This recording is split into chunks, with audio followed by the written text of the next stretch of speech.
What is going on, everybody? Welcome to Universal Studios Memories Show. So how cool was that intro there? Bringing back a lot of memories when it came to Universal Studios. So hopefully you guys in the chat tonight want to interact and kind of tell us any memories that you had when it came to Universal Studios. How many times have you been there? Have you been there quite a bit? The changes that have been made throughout the years. For me, Universal Studios in like the early 90s were just so special, so killer. And man, I have a great panel with me tonight that are going to talk about it too. And I found 3 other people that had some pretty cool memories when it came to Universal Studios. So they are going to be part of this panel tonight. What is up, everybody? Before we get into the chat, really quick, let me see how many people we got in here. And then maybe I'll run through it and then I'll bring the guests in. All right, we'll go really quick. What's up, Metal? Virtual Boy, what is going on? Saturn Video, how you doing? Let me see. We got Adrian James in the house. What's going on?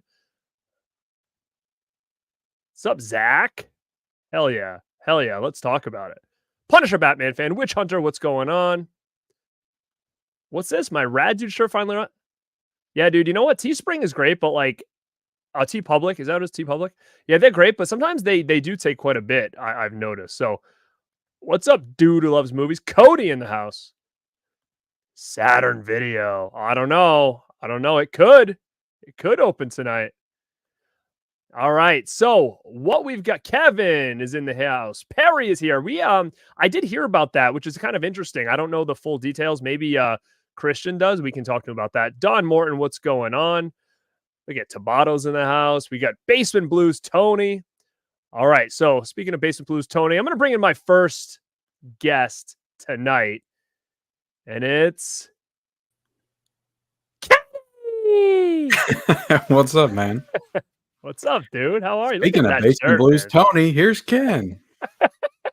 Kenny, Tony, Bobby, the Slipcover Squad. That is what we are, the package collector squad. The Slip Squad, yeah. Hey, we got a big battle coming up Monday, so I heard about it, but you know what? I'm gonna be out. I'm going to be at, you know where the fuck you are? You're in the jungle, man. I'm going to Guns N' Roses, baby. Oh, my God. Hell yeah. Going to Guns N' Roses on Monday night. So I won't be there, sadly, to watch the, battle of all battles. You know what I mean? The massacre. Yeah. I don't know. What do you think over there? We're training Bob day and night. Yeah, you guys, you and Tony definitely have to train him, I think. Students of the game. We're legends in that league. So he's got the right people in his corner. For sure. Yeah, you definitely got to train him though. So hopefully your weekend is revolving around that, just to make sure he's ready. Of course, I took this weekend off. course. to do that, right? Yeah. So how was everything over there, man? How are you doing? I'm doing good, man. Thank you for. I think this is the first time I've ever been on the Born to Be Red channel without No. crashing the stream. I always come in at the end of every Oh yeah, Born to Be even Rad when I did stream. like my This is the first time I've come in from the beginning. That's funny. Were you on my 1000 live stream though? You were on my 1000 I think one I was at on the the end, right? 500, 1000, Oh, and then maybe. the Radpack anniversary. So That is interesting. So it's the first time. That's cool, man. first Welcome, time. dude. That is No, wild. I'm to think excited, about that. man. I have very vivid memories of Universal, and I loved it as a kid. So I'm excited to get into it, see what everybody else Definitely. remembers, and kind of compare it to what I remember as well. For sure. Look at the shirts though. We came prepared. You got that sick Jaws shirt. Jaws! Look at this. I got this one. Boom. I couldn't find my ET shirt, so We'll talk about those cool ones. But we have a second guest or group of guests coming in now. I guess they're a fan favorite, I would guess. They're, kind of baby faces in the house. Let's see.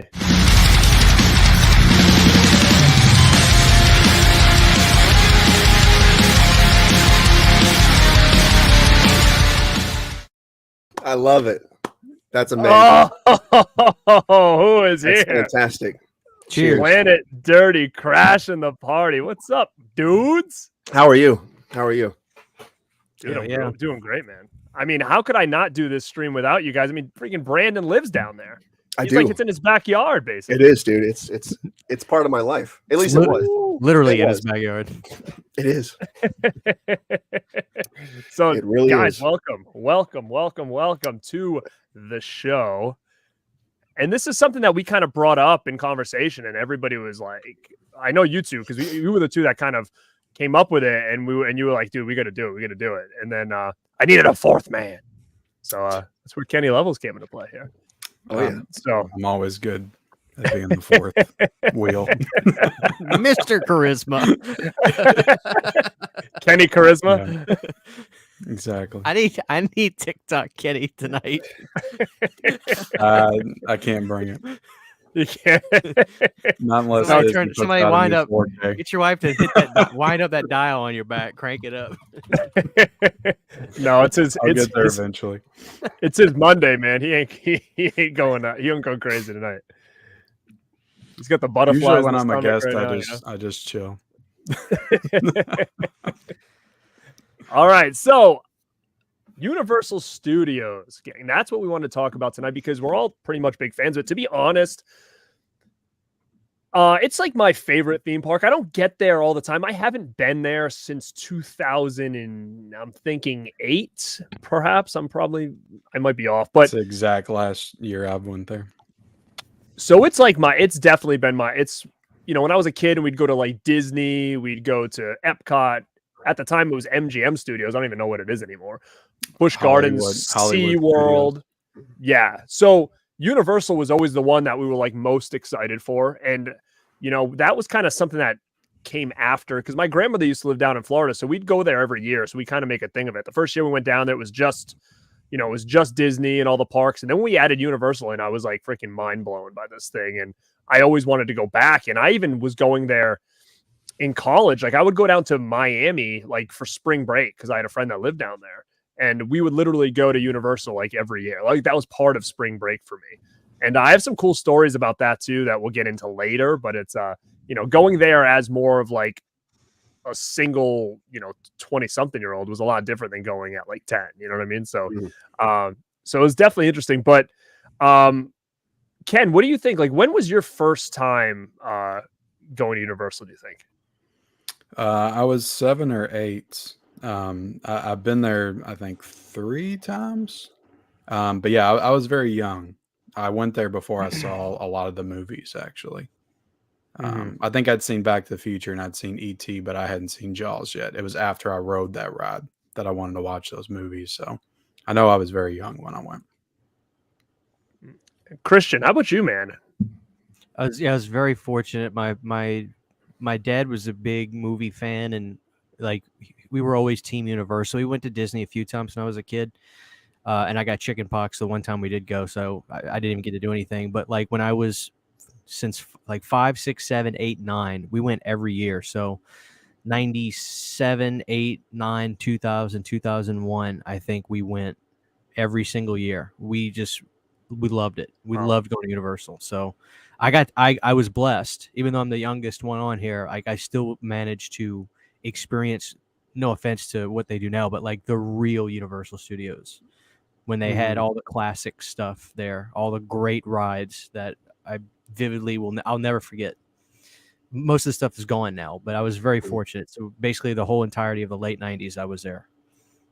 That's awesome. And Brandon, how about you? Again, you've always lived down in Florida or no? I have. I grew up here, and it's kind of weird too because we're only about 45 minutes to an hour away from the park. But I didn't go there until 98. So I was 11 years old before I ever went to Universal Studios. And the first time we went, I was with my mom, and it was Halloween Horror Nights. It wasn't even the regular park day. It was Halloween Horror Nights 8 Primal Scream, I believe. And that was my first deep dive into the park itself. And I really didn't go back again until like 2001 or 2 to actual Universal Studios. We went to Islands of Adventure in like 99 and 2000 and 2001, but that's not the same park. It's right next door. But yeah, I'm still thankful because in 98, at that Halloween Horror Nights night that we went, I did get to ride King Kong. And by the time I went back there later on, I think it was already long since closed. So I'm grateful for that at least. So, but it is strange that I didn't make it out there until I was 11 years old, considering we're so damn close to the parks. Sure. Well, that's a good segue because, I wanted to kind of go through some of the rides that, really attracted us to that park. And like Ken said, I don't remember as far as like when I went, because I was young and, I remember some of the rides and I don't remember had I had seen Jaws up in that point. I probably did, I'm thinking. I can't remember, but I remember my parents were big fans of Universal. So they were really excited about a lot of the rides. I can remember my dad, like, oh, we got to go on this. We got to go on ET. We got to go on this. So they'd already been before, but I think if I had to think about it, probably my all-time favorite ride, and I'm shocked that it's not there anymore, but we might have a little bit of reasons why, was the King Kong one. Like, it really was. And at the time, it was called Kongfrontation. At least that's what it was called when I went there. Now, is that the one that you were able to go on, Brandon? Or they'd already changed that by the time you got there for the first time? I don't know when it shut down. I think it shut down in like 2000 or 2001. It might have even been later, but I think it was Kongfrontation. It was where like you're in the, is it like a tram or something? And like you go up above the high rises and stuff. Yes. And it was that classic King Kong ride. And it was awesome. It didn't seem like it was in poor working condition or anything either. It was a packed ride. The line was packed. The line was like a subway station. Yeah. Right? They had like they had like gum on the walls. That wasn't just people that put gum on the walls, but they had like actual like plastic gum, I think, rubber maybe. Yeah. I'm pretty sure that whole area is still back there, but it's just like a queue now for other stuff. It's not really a working location. So yeah, I mean, I can definitely remember like in that line and in that subway, like down there, and it smelled like a subway down there. Like it had like it felt so real. Like you could just smell. I was going to bring up some of the smells. Like I can still smell what it smelled. I especially remember the smell of the ET ride for sure. For sure. Yeah. Now I know it. I talked to Christian, and he was a big fan of the Kong ride as well, the Kongfrontation, right? I don't think people understand the anxiety that ride gave people. There was shit out of me. There's literally nothing like it, and it was sensational. When you finally hit that corner where you get to King Kong, I would always, close my eyes and just kind of peek through because it was gigantic. It was insane. It was hot. There was fire. It was surreal. It was an experience. I wouldn't even call it a ride. I'd call it an experience. And I vividly remember the feeling of that fur on the hand of me leaning over the front, taking my picture. And I wish I lost all my pictures in Katrina, but we had a booklet with all that stuff. But I think that was probably one of the greatest rides ever. And I did a little bit of research. I think it was very, very expensive, the ride was to operate, and I think they had a lot of issues with the fire, and I think they cut their losses somewhere in the mid-2000s, and it got replaced by the Mummy ride. So, which was fun, the Mummy ride. I did go on that as well, but if you never rode the King Kong ride, I no words can't describe it. an experience like nothing I've ever done, ever. It's amazing. I just remember it grabbing you from the side and the whole He'd train rock like ya. shaking back and forth, and you can look up and see his like teeth right on top of you. It was terrifying. It really was. And like you said, I think what it was, the anticipation, and like I said, my dad was really into it. So he was like kind of working us up like, oh, like it's scary, And the crazy thing about rides back then is, like you said, like there was literal fire. Like there was a couple rides at Universal that was like, between water and fire. Like you're like, there was a lot that probably could have went wrong in some areas, but like you never see that now. Like a lot of times, a lot of this stuff is all just like on a screen and you're just kind of like motioning around. And there's like a lot that went into that earthquake ride too. That's another one that we can talk about for sure. And it was insane that it was, that put together where you did feel like you were in like New York City, and you always, like Christian said, the anxiety of like, knowing like you're going around the corner and there's people like controlling the tram and stuff. And you hear like news stations and the guys that are doing the tram are like freaking out. They're panicking. So like, it was a whole experience for sure. And I know Christian mentioned about like pictures and stuff. I was looking too. I found a couple different pictures, but I thought I had way more. And, but what I did have, and it's honestly like probably one of like my prized possessions, to be honest, is I still have this thing. So at the end of the ride, this actually is dated in 1990. So after the ride, you could go get to your picture taken. I think it was probably more expensive, like a couple bucks, with the King Kong. So it's my brother and I. It's going to be hard to see. I get chills looking at that. That's awesome. But that's it.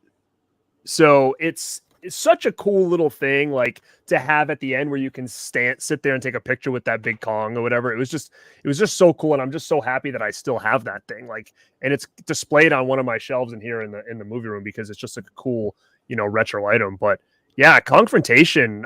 Is there anything else you guys want to say about that ride specifically? Because it's sad that it's gone. And, you said Mummy was replaced by it, and I was disappointed. One time I went and I was like so excited. I'm like, oh, going on Confrontation. And when I ran up to the thing and it said Mummy, I was like, what the? And I've never done Mummy before, so I don't even know what kind of ride it is. It's an underground coaster, roller coaster. And the funny thing was at the very end of the ride, there's a screen, and it's what's the actor's name? Brendan Fraser. Brendan Fraser on screen. It's so hokey. You could probably find it on YouTube. He's like, "Hi, I'm Brendan Fraser, star of the Mummy. Thank you for coming on the ride. Somebody get me some coffee." It made no sense. And then you go past it. And I was just like, what the fuck was that, man? It's great. But we used to lift our shirts up in high school when they take the picture. And then we'd come out, and then some of those guys take their job so seriously. They'd be covering the screen. You too. You're not getting back on. Get them out. Get those two out of here. Because, we're lifting up our shirts for the camera. We used to do stupid crap in high school. But yeah, it's okay. It was very thematic. It was underground. They matched the vibe of the movies fairly well. But again, like it's like going from I don't even know. It's like going from WrestleMania to Payback. It's like no contest. It was couple good paybacks. Nothing is ever going to touch Confrontation ever. And I don't think if you did it today, it would be the same. You cannot match that 90s culture that ride had. It's just impossible. I've heard that new Kong ride. Oh, sorry, Ken, go ahead. I was just going to say, I never knew they took all those rides out until like 5 years ago when my brother-in-law went. I was like, did you ride Jaws? Did you ride King Kong? He's like, none of that shit's there anymore. Yeah. And I was just devastated because I was hoping to go back there one day. Get the ride. Well, there's that new Kong ride at Islands of Adventure, but I've heard it's just boring. It's based on the new Skull Island movie, I believe. But I've heard it's nothing compared to Confrontation. Do they still have Islands of Adventure? Because I remember a lot of stuff there as well. Yeah. But it's weird going there now because when it first opened, it seemed like such a big park. And now you realize how small of a place it really is, especially compared to the classic park. When I went there when I was 7, but when I went back, I think when I was 14, it was there. Yeah. There's some cool stuff. Yeah, there's some cool stuff there. Jurassic Park was there. And there's the new Jurassic Park ride too, I believe that's there. Is that the one where you like kind of it's like an upside down coaster where your feet dangle? I think that one. I think it's because because I think there's a Jurassic World thing too. I've seen people ride. So. Yeah, I didn't realize that. You kind of blew my mind. I didn't realize that Kong was where the Mummy is now. That makes sense because the first time we finally went back in the early 2000s, The Mummy was coming soon. So that's not where I thought the ride was when I said earlier about the queue. It's not in the same spot I thought it was, but that actually makes a lot of sense. I was Very bummed. weird. I was bummed out because my senior year of high school, we took a trip there, and I hyped up all my friends. I said, "Guys, you're not gonna believe this Kong ride. It's gonna blow your minds." And they were like, "Oh yeah, yeah." So they were so excited, and we're heading that way because I remembered how I was on YouTube or something like Google, but maybe not YouTube. This was 2009 or 10. So it was like looking up the map of the park and stuff. And the map still showed the Kong ride on there. Mm. And I was like, okay, I know where to go. So I was taking my friends. And when we saw the Mummy ride, I had never felt this kind of disappointment before or since. Yeah, I love the Mummy ride, but it's nothing compared to Kong was. Even I've only rode Kong one time, that time in '98, but yeah, it's nothing compared to that ride. Yeah. But the Mummy is cool now. It has its own cult following, like the screen at the end with Brendan Fraser. When you ride that ride now, people who know the parks will scream the lines he's saying along with the screen as you're leaving the ride. It's pretty cool. I did because we did it like 3 or 4 times. Right. Yeah. But yeah, it's nothing compared to Confrontation. Not at all. Now this new ride though, like the thing I like about, I'm gonna be honest, like I'm not like an amusements park guy, like a rides guy at all. Like I don't like roller coasters, like one bit. I've never been to Six Flags ever because that's like I would never ride that kind of stuff. But yeah, like I love these theme rides where, like, for instance, Confrontation, and then we can get into the next one, which we could talk Jaws. Like all these rides that, like, what was so cool about them then is that like you kind of felt like you were part of a movie. Like there was. King Kong was right there, like Christian said. You could feel his fur. You could, the heat of his breath. Like it was legit. It wasn't a screen with like a simulated movie on it, making you feel like you were there. Like it was like you could touch the damn thing if you wanted to. Mm-hmm. And the same thing with this next one, which was Jaws, that we can kind of talk about, is the same thing. Like you could touch the water. You were in the boat. Like Jaws was right there. You could feel the heat of like the fire. You could smell the gasoline. Like. It's such a different experience, and I was shocked that they got rid of that because it was such a popular ride. And it's cool to kind of go back, and the nice thing about YouTube too is you can find so much. Like that intro that I did, like you can literally find people that maybe they must work there that are just they took their phones through or cameras through these rides, and it's almost like you can kind of relive them. And they have like the last day of the Jaws ride, so they show you that the last. They talk about the Back to the Future's last day and all this stuff. It's some crazy stuff you can find on there. Is Back to the Future not there anymore either? It's not. No. It's replaced by The Simpsons. Just E.T.'s there. E.T. is there. We're lucky is too still because there that as far almost as I know. closed. Yeah, that was going to close a couple of years ago, and then for some reason it stayed open. So we're lucky it's even still there. But it does smell extremely mildewy now. But I'm sure we'll touch on that later. Well, I watched a video of the ET ride today, and somebody had like a GoPro or something. And there's something at the end that I want to talk to you all about that I don't remember happening at all. But we can wait till we get to that ride. All right, we'll go Jaws, and then we'll come circle around to ET because that's another one that I want to talk about, and we'll talk about some like the big ones, and then we'll kind of go through some of like the littler things that we remember. But that was just a huge one, and I can remember again my dad's favorite ride, and I'm kind of bummed because I definitely know that I had a picture with my brother and I with like the big shark that was hanging down in the front, like from the movie where they catch it and they think it's Jaws, but it's not. And I remember being there with that thing, and I could not find that picture for the life of me. I mean, I did find one picture of Jaws there.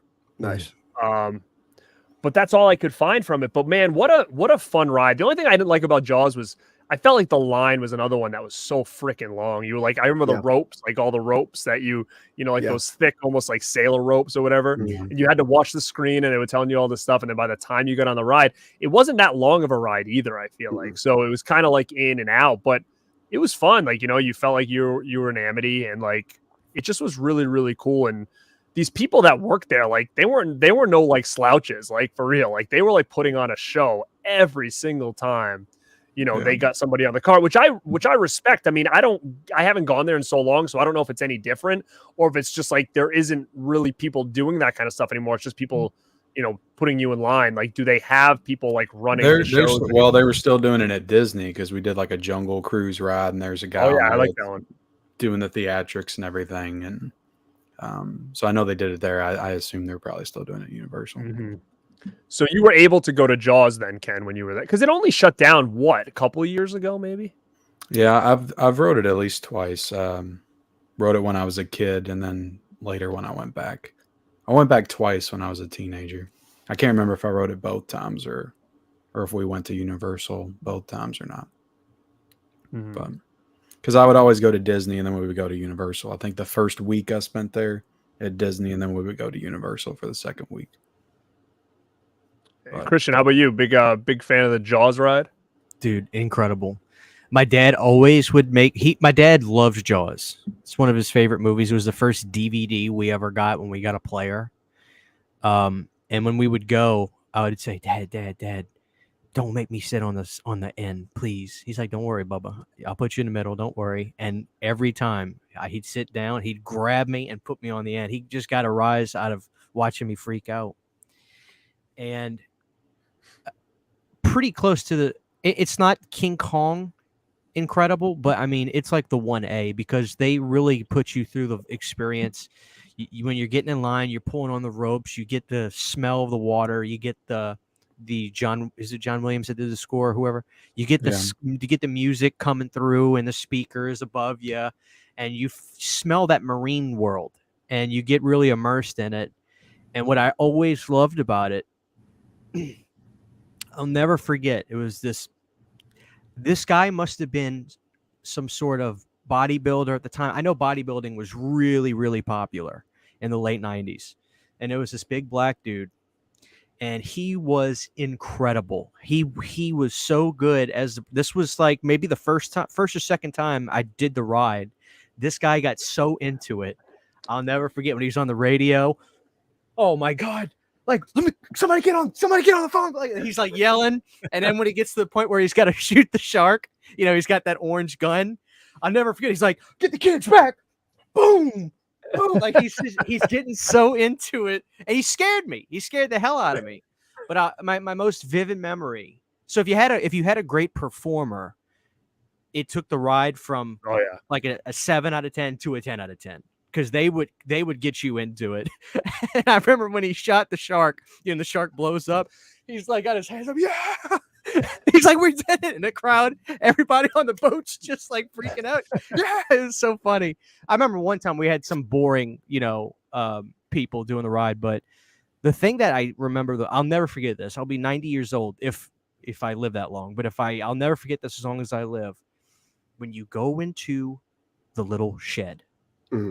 And they say, we're going to hide out, guys. It's fine. Shh, it's fine. Don't say anything, anybody. That's the part I remember scaring the shit out of me the most. And it always comes from the left side.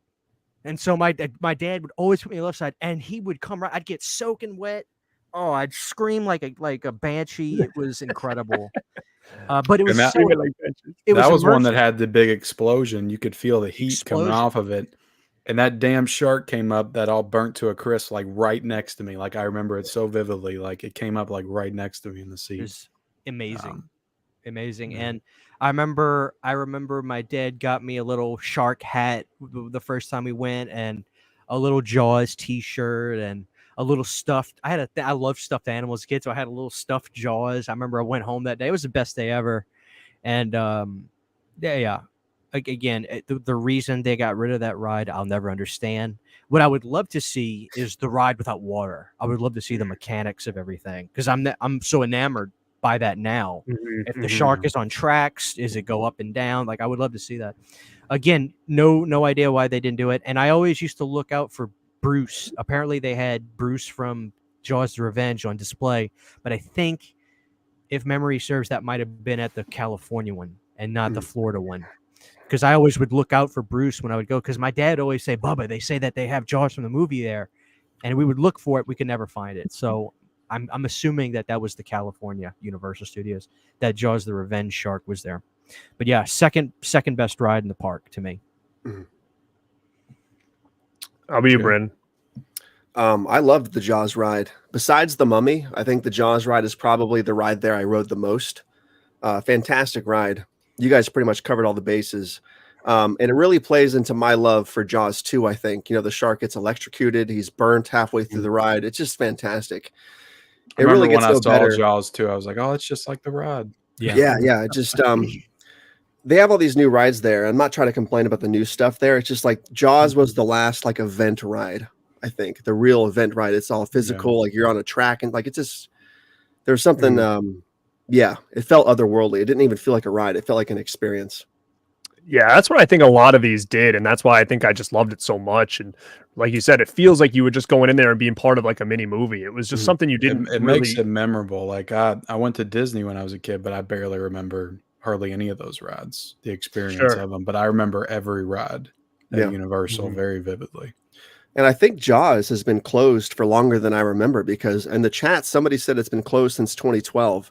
That seems farther back than I would have thought. But if it's been 2012, that's like what? That's 11 years ago. Longer that's insane. Because I know for a fact it's longer, because I went in 2009 or 10 at the absolute latest. It was when I graduated high school, so I think it was 2010.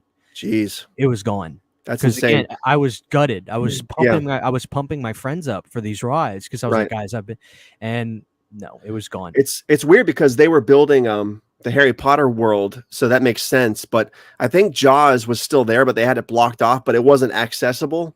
But I think they just built that new Harry Potter extension, so that's when they finally bulldozed it about 4 or 5 years ago, I believe. But the ride was out of commission and drained, and I think they had taken everything out of it. So it was.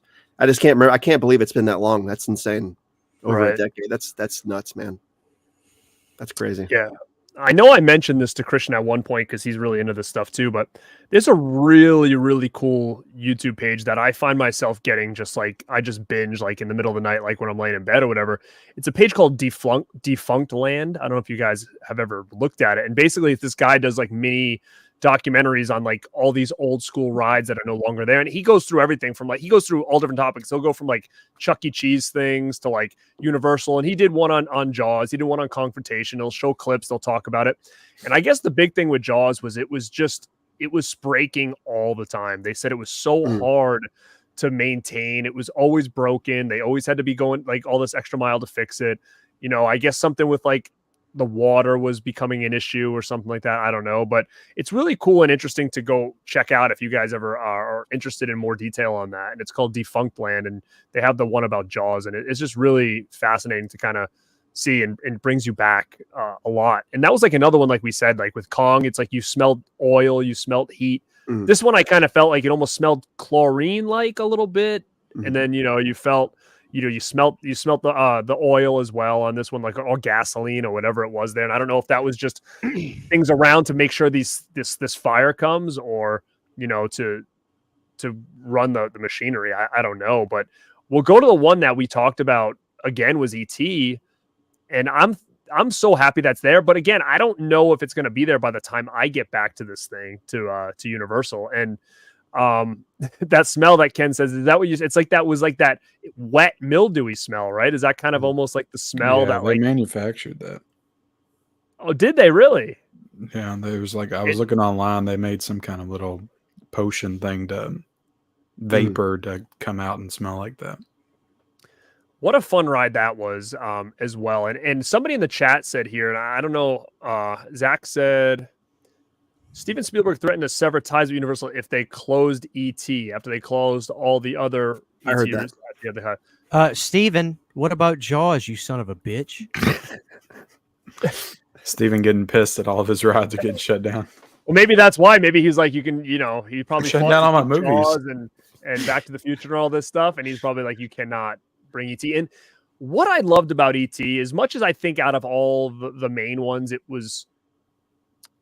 wasn't my like favorite, but what was cool about it is you got to actually see like E.T.'s planet. And I always thought that was like wild. You got to see his teacher, Botanicus. Yeah. That's what I thought was so like great. It was almost like a part 2 kind of. That ride became like E.T. part 2. You actually get to see where he came from. And I thought that was just great. And I don't know much about the E.T. lore. Like, I don't know if there was books or comics, but like there were some books in the 80s. That's where because like came from, and they got that. Okay. So you're looking around. I'm like, did they just like make up what these things look like? Was there something that had talked about these different creatures? But the thing I was going to talk about though is the video I watched. All these little baby ETs are singing. They're just humming the theme song at the end of the ride. Do you all remember that?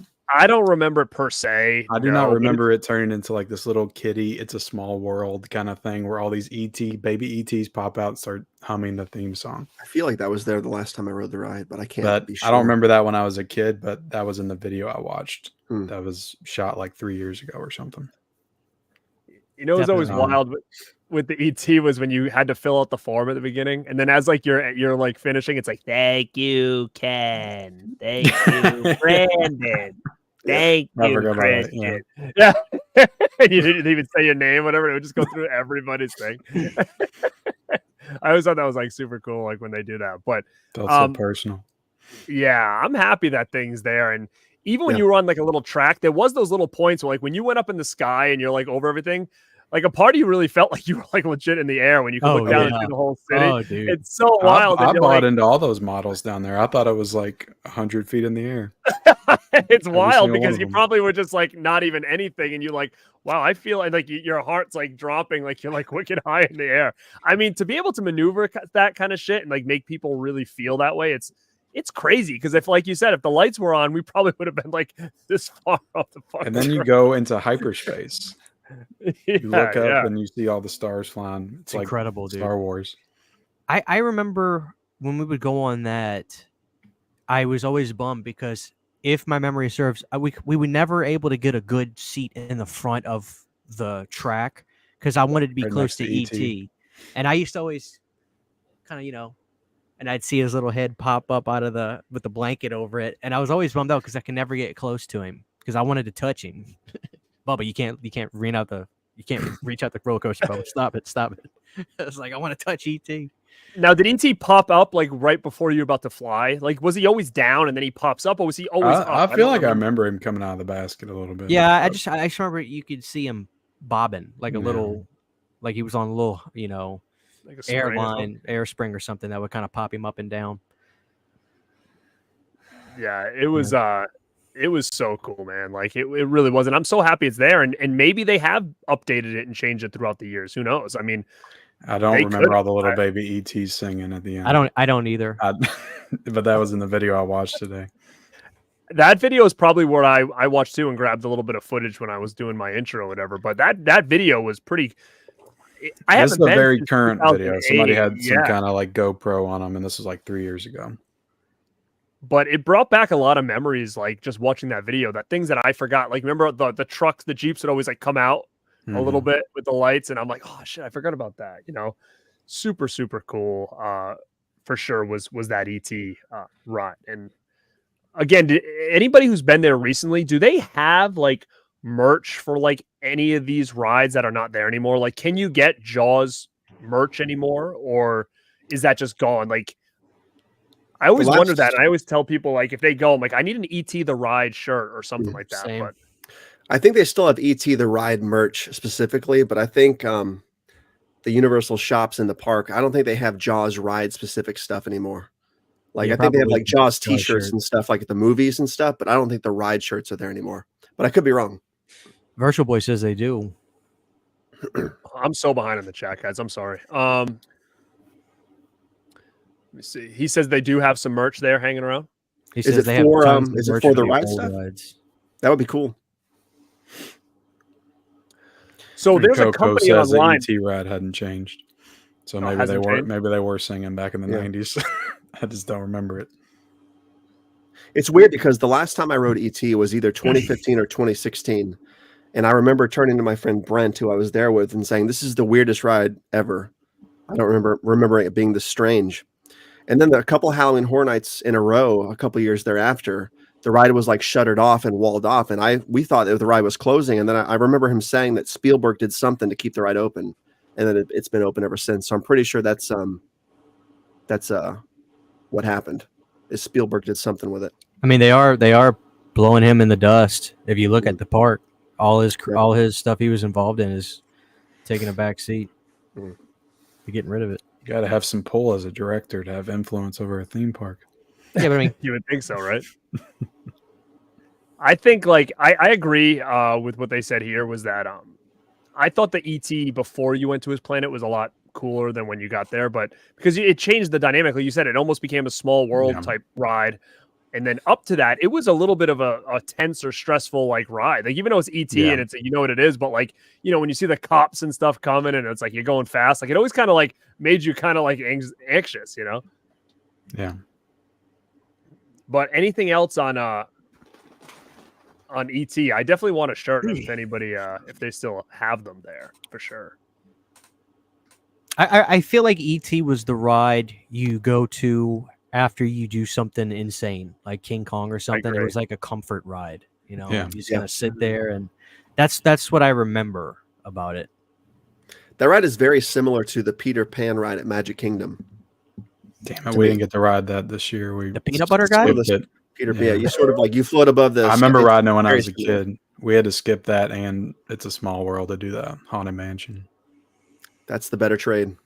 I like Haunted Mansion a lot. That was like my favorite. Because the Haunted Mansion line was like as much as both of those combined. I was like, we got to do this. Mm-hmm. I don't remember the Peter Pan ride. A part of me almost feels like maybe it was down when I went. I remember the Snow White ride. It is very similar though. I remember flying above and seeing Big Ben down there. Right. Seeing the city. Get that same effect. But Peter Pan does break down a lot too. So it might, it's a good chance you missed it because of that, Garrett. So I do kind of feel like it wasn't operating. But yeah, I remember the Snow White one. I remember Mr. Toad's Wild Ride, but it's been even longer since I've been to Disney. I think it's probably been, I don't know, since the 90s. I think Snow White is has like a roller coaster now. It's like a mine cart roller coaster thing. Yeah. I remember 20,000 Leagues Under the Sea. Is that still around? No, they switched it out with Little Mermaid. And it's a lot shittier. You don't even go underwater. Really? Like I was very disappointed. Amazing. Because I thought they were going to take us down underwater, maybe show us Little Mermaid. You don't even go underwater. You just like ride around. And it's in the same spot. I know it's the same spot. Is it really? 20,000 Leagues was cool, but I always thought it was going to be more than it was. Like a part of me was always like, I always felt like it was like a mystique about that ride. And finally when we went on and we went underwater, I'm like, oh, this is going to be crazy. You like, don't really see like the big open water. You just see like the wall with some water in between as you're going down. And it was all just like plastic fish and stuff in there. Yeah. Like it wasn't like, I wouldn't think there was real fish down there. Like I think everything was like plastic seahorses and stuff. And I'm like waiting for like tentacles to come around the ship or something, but never got it. So I was kind of disappointed by that one. Let me see what a couple people are saying here about ET before we switch off. Let me see. Virtual Boy. Oh yeah, he says nostalgia audience is huge. They went last year and they have plenty of old ride stuff. Good. Okay, so Coco's here. What's up, kid? They said they had a store called the Tribute Store, so I guess that's where you can get a lot of. Did I have a mullet when I was young? Let me see. Kind of, maybe, I guess. Like a little bit. Let me see if I have pictures. It was kind of long in the back, but I mean, it wasn't super short on the top or anything like that. Kind of a little long in the back-ish. Oh, wow, they do. They got all this stuff. That is crazy. Well, this shirt I wish they actually, sold mine. I agree, but I wish I knew who did this. This was something I bought not too long ago, and it's even got like a back on it. And it's from those, like, if you follow some of these sites on Instagram that do the shirts and stuff like that, like, that's where I got this. This guy put out, and I have a couple more that I brought to showcase. He did this one. Oh, cool. Sick. And this is all people that, this is like a guy on, a part of me feels like his site was called like Magic Kingdom, but it was spelled all funky. It could have been him. Basically, buy this in 3 days or hurry up because exactly. That's what happens. You have to like, he'll put it up and say like 24 hours and you've got to like get it. And then this was like one I got. It says Halloween Horror Nights. Yeah. Cheaper. Look at that. Dude, stop showing me this. That's amazing. This is too cool. So yeah, I wish I knew exactly who did. This is Comfort. No, that must be the name of the brand. Comfort Colors was the name of the shirt. I wish I knew who it was, man. It could have been him. It could have been. I'm thinking it was probably him that did this. But I went on his Instagram just because I wanted to give him a shout out. And like all these aren't even on there anymore. Like there's no pictures of him. So it's either he does them, gets rid of everything, and then continues on, or it was a whole different company. But when he did this line, I was like, oh, I want all this stuff. Because I never had it as a kid. Like I wasn't buying a lot of the merch and stuff when I was a little kid. So super, super cool stuff. It's good to know that they still have some stuff in there because, you know, if I ever finally get down there or I know anybody that's going, I can be like, hey, I need a ET or something like that. But let me just again, wow, he must have been a lot. ET operator stopped the ride because I had my phone out. I felt so bad. Shouldn't have done that. Really? Nice. Wow. Very good. Is that a big thing? They want to make sure phones are away a lot of the times here. That seems like a rule that would just be impossible to enforce. Apparently not. Sure. Guess not. Right. They'll stop the damn ride. You got to be really good at your job. Just imagine being on the ride and all of a sudden, like, what the hell? Put the phone up. Yeah, no, for sure, man. It was wild. And I can't imagine how it is now because even I think the last time I went, like phones, I mean, 2008. I mean, yeah, there was phones, but it's not like it is now. You know what I mean? It's very different than it was now. My phone could only play Snake the last time I went. You're like doing it in line or whatever. Like, yeah, that is wild because now if I went, I mean, I'd be taking videos and pictures all over that damn park. Like to have even some of these, like, it's going to be hard to see, but like I have like a picture of like, shit, you can't even see. It's like the ball that says Universal Studios on it. And I was able to, well, I'll talk about some of this later, but the other one I'm going to think is the big four in my opinion. And that was E.T., Kong, Jaws, and then Back to the Future was one that I just feel like was like so special to me because that was like the movie that I was obsessed with the most out of all of them during those times that I went. And this must have just came out because it said, I think on the back of the shirt, I think it says 1991. And I don't know if that's when they started it. But I mean, I had to have just got there then because I think we didn't start going until 1990, I believe. Yeah, so, I think it came out the year after part 3 came out is when the ride opened up. So that would make sense. And what a cool freaking ride. Didn't they frame it as like a part 4? Like, wasn't it like a continuation? Like Doc comes back in the beginning. I just remember being in the waiting room and Doc's all over the screens and he's like, introducing you to everything that's going to happen. And you kind of feel like you're almost in like a lab or something of some kind, like some kind of like, and going through to all the different things, like you're in Doc's like workplace. I wanted that Back to the Future dinosaur movie though really bad when I was a kid. Dude, I totally agree. Like I freaking love that scene. Like I remember being on that ride and being like, holy shit, I want this movie, you know? Yeah. What an experience that was. And that was like one of the first times I'd ever been on a simulated ride with like a screen. Like that was as a kid. Like I wasn't used to that because if I went to Disney, it was always. Did any of you all stick your head out of the car to look out and see all of the other cars that were next to you? Yep. Yeah. No, I didn't. What's out there? You stick your head out and you can see all the other cars, like all the different decks beside you, tiers of cars. And they were all just shaking around and they're all shaking around just like you are. How many cars were going at once? At least 20. The's a lot. Funny. Because you have all the rooms. There's multiple like a hallway levels, and there's multiple rooms and stuff. You had to go upstairs to different tiers. Yeah.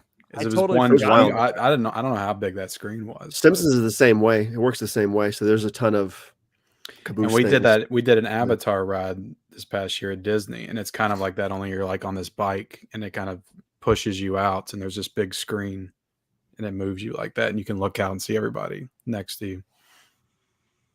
Wow, I had no recollection of that at all. Yeah. This is pretty cool though. I got to do the Back to the Future ride for the first time last time in 2007. Everything was so silver and the ride was so fun. Was it? Yeah. I went there in 2008 and it was gone. So it had to have closed probably in 2007, 2008, but they just had the car sitting there. I sat next to it and took a picture, but I mean, it wasn't the same, man. Like that was like one of my favorite rides there. And, Christian, were you able to get on Back to the Future at all? Every time I went, it was incredible. I hadn't even seen the movie yet, but like I was so aware of it, and I would beg my dad. That would always be the first thing I wanted to go do. And I vividly remember smashing through a 76 gas station sign on the ride or something, like where you go up in the air and you go and you're chasing Biff. Yes. And they have like the rule of a time cop where like you have to like make contact with Biff to send him back. Mhm. And there was an urgency to that ride because Doc's freaking out. He's like, "Get your ass in the car. We gotta go. Come on, it's the best." It's like, and I remember that was really fun. And yeah, I was sad when they got rid of it. And I'll never forget around 2008 or 9, probably 2009, maybe even 2010. I went to Walmart and I really got into physical media by that point, and I found the DVD. And I was like, awesome, it's a special edition Back to the Future DVD. Awesome. Because I was watching the VHS I had at that point. And I put the DVD in and I was like, let me see what's on the second disc. And my jaw hit the floor because the Universal ride video, they put it on there. And so I sat there flooded with memories. And Did they put that on the 4K set? I don't know. It's on one of I them sold because my I Back to the remember Future DVD a long time ago. that was a big selling point when they announced that they were going to do that. It's on one of them. Is it on all of them? I don't know. That'd be interesting to find out. If anybody in the chat knows if that is ported over to the other editions, because that was a cool feature. Very cool feature. Is the Back to the Future the ride? yeah. Ken's on it. Looking. And I vividly remember this was the first time I heard of Huey Lewis in the News as a kid, which now they're top 5 of my favorite bands of all time. But my dad, he still says it like this as a joke. I can't remember if when you walked out or when you walked up, they were playing Back in Time. And my dad would always go, Huey Lewis, because he knows it annoys me that he doesn't say the H. He says it's silent, Huey. Bubba. Huey Lewis in the News, Bubba. Take me away. But I remember him saying that as a kid. And so that gives me that was the most I really enjoy those virtual rides, those, simulation rides, because I don't know. I thought I would have get sick at stuff like that, but I didn't. They were really fun, and you could get lost in them too because they put the lights. I remember with Back to the Future, I felt like it was small. You were with maybe 4 other people in that ride. You were with a couple of the people, yeah.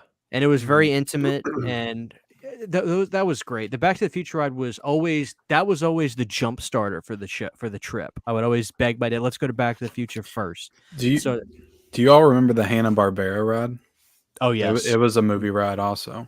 But I think it was you sit in the seats and the seats just kind of move. Yeah. Dude, that is so Shrek funny is where you that say was that now. because I don't recall that at all. I remember and that I'm was the looking through first ride I rode there when we went there when I was a kid. So I'm looking through my pictures and I found pictures of George Jetson, and I found pictures of Fred Flintstone. God, I remember that. I got a picture of Jetsons, yeah, everything. And then I have a picture of my brother and I in a Flintstones car, and I'm like, Nice. I'm like, what? I'm like, why were the Flintstones and stuff there? But I guess they had a Hanna-Barbera. I don't remember it at all. Yeah, I think it's where Jimmy Neutron is now, or at least where Jimmy Neutron was. I remember that ride, Ken. I think I rode that one time. It was like a show too, right? First, it started off as a show, and then you started. Yeah, I think so. I just remember you get into this theater and you're in the movie seats, right? And that was a sweet ride. Go back and forth. Now, what is where Back to the Future was? Is that Simpsons? Then somebody said, because Back to the Future is the one where you had to when you were in line, you had to go up this building, right? Right. Is that kind of what that one was? Where you were outside, but you were going up and up and up and up. Yeah. There's exterior hallways, and you go up flights of stairs and stuff. Yes. Now, is that still the what they're doing now with the Simpsons one? The Simpsons is the building's exactly the same. It's just rethemed and the paint's changed and stuff, but it's the queue is exactly the same. Yeah. It's just Simpsonsified. And, that I can't hate on the Simpsons. Yeah. See, I haven't been there since that's been there. When I was there, Back to the Future was gone, but it had just left, so therefore they were building Simpsons at the time. So I kind of missed out on all that. But what I was saying is that with the Back to the Future ride and stuff, I think that show Defunct Land talks about it, and they talk about why they took it out. I think they said they felt like it felt dated, and that's why they took it out. Is because it just didn't. They just felt like it was kind of I don't know why. Maybe there was time. Was there time in it? Were we already past that year? Maybe. You know what I'm saying? Where they were they saying oh, we're in 2009 or something? But after 2009, it's kind of weird, right? It's Yeah, I don't- nearsighted thinking. It's nearsighted thinking because all this stuff is everything's so nostalgia driven now. People would probably die to go on Kong or Back to the Future again. Of course. Nearsighted thinking. I And don't know like why you they're said, doing it. even if like they decided we're gonna do Universal Retro, I don't think they could ever replicate what they had. No, It because just- everything I will don't be think they just fire department's like, no, y'all ain't making confrontation again. You can put up screens with fire. You know, sure. you can turn up the heat, but you're not putting flames. I mean, dude, those flames were insane, man. There were a couple of times they go shh. It's like, God damn, man. You have to touch out the way when those flames would come. They burn your nose hair. You know? It's true, man. I really do miss Back to the Future. Like I think that's one of those rides that I'm like, man, I wish I could just do that one more time because the last time I went and it wasn't there, I was so bummed because like Ken said, or you said earlier, it was on the map still. So it had probably just because like I went in 08 or maybe, yeah, it must have been 08, early 08. So it maybe had just closed at that point. I can remember it still being on the map and us running up there and it was just gone. Yeah. And the car was like sitting outside as like a thing that you could like stand next to or whatever. But and the car was like a shell of itself too. It looked like it was all like beat up and shit. Like people were climbing on it and all this other crap. So that kind of sucked. And I think those were the big four in my opinion. And you know, we can kind of go through now and I can get the chat involved and stuff like that and go through some of the other, you know, things that we remember because there's probably some rides. I actually think, and we can talk about this one now, I don't think I ever went on Terminator 2 at all. It was amazing. Incredible. So I don't know what that even entails. When did they So add Terminator 2? 96. I think it was yeah. I thought it was 97. I guess 96 makes sense. I don't. What about Twister? I never because went I on remember Twister either. doing Twister. Was I did do Twister on a Twister. was Twister like? Did you Twister get on a would- subway Twister for that? wouldn't have- No, you were just in this big open space, and the drive-in was there. It was where Ghostbusters was, I remember- right? I remember now. They simulated a tornado in, Right. in the very middle, and then the sign fell down. Yeah, Oh, I did I that used one to- time. Yeah. I remember doing that. But I don't know remember when doing I would have remember rode that that either. because I went when I was a kid. They didn't have it because I don't even think the movie was out then. So it was The probably movie when I was- went in 2000, I think. Yeah, 99 or 2000 was probably. I know it wasn't the first time I went that I did Twister, but now that you bring that up, I remember that now, Did and they that was replace that anxiety with inducing. T2? No, By chance? T2 is over near like the Main Street area. Yeah. Twister's not still there though, is it? And No, it's something else now. T2 forget was what it is. incredible. T2 was like I never got it was to like do a that one. movie theater, It was and you great. sit in this gigantic, and it was virtual and performance art. Like they had a guy come out.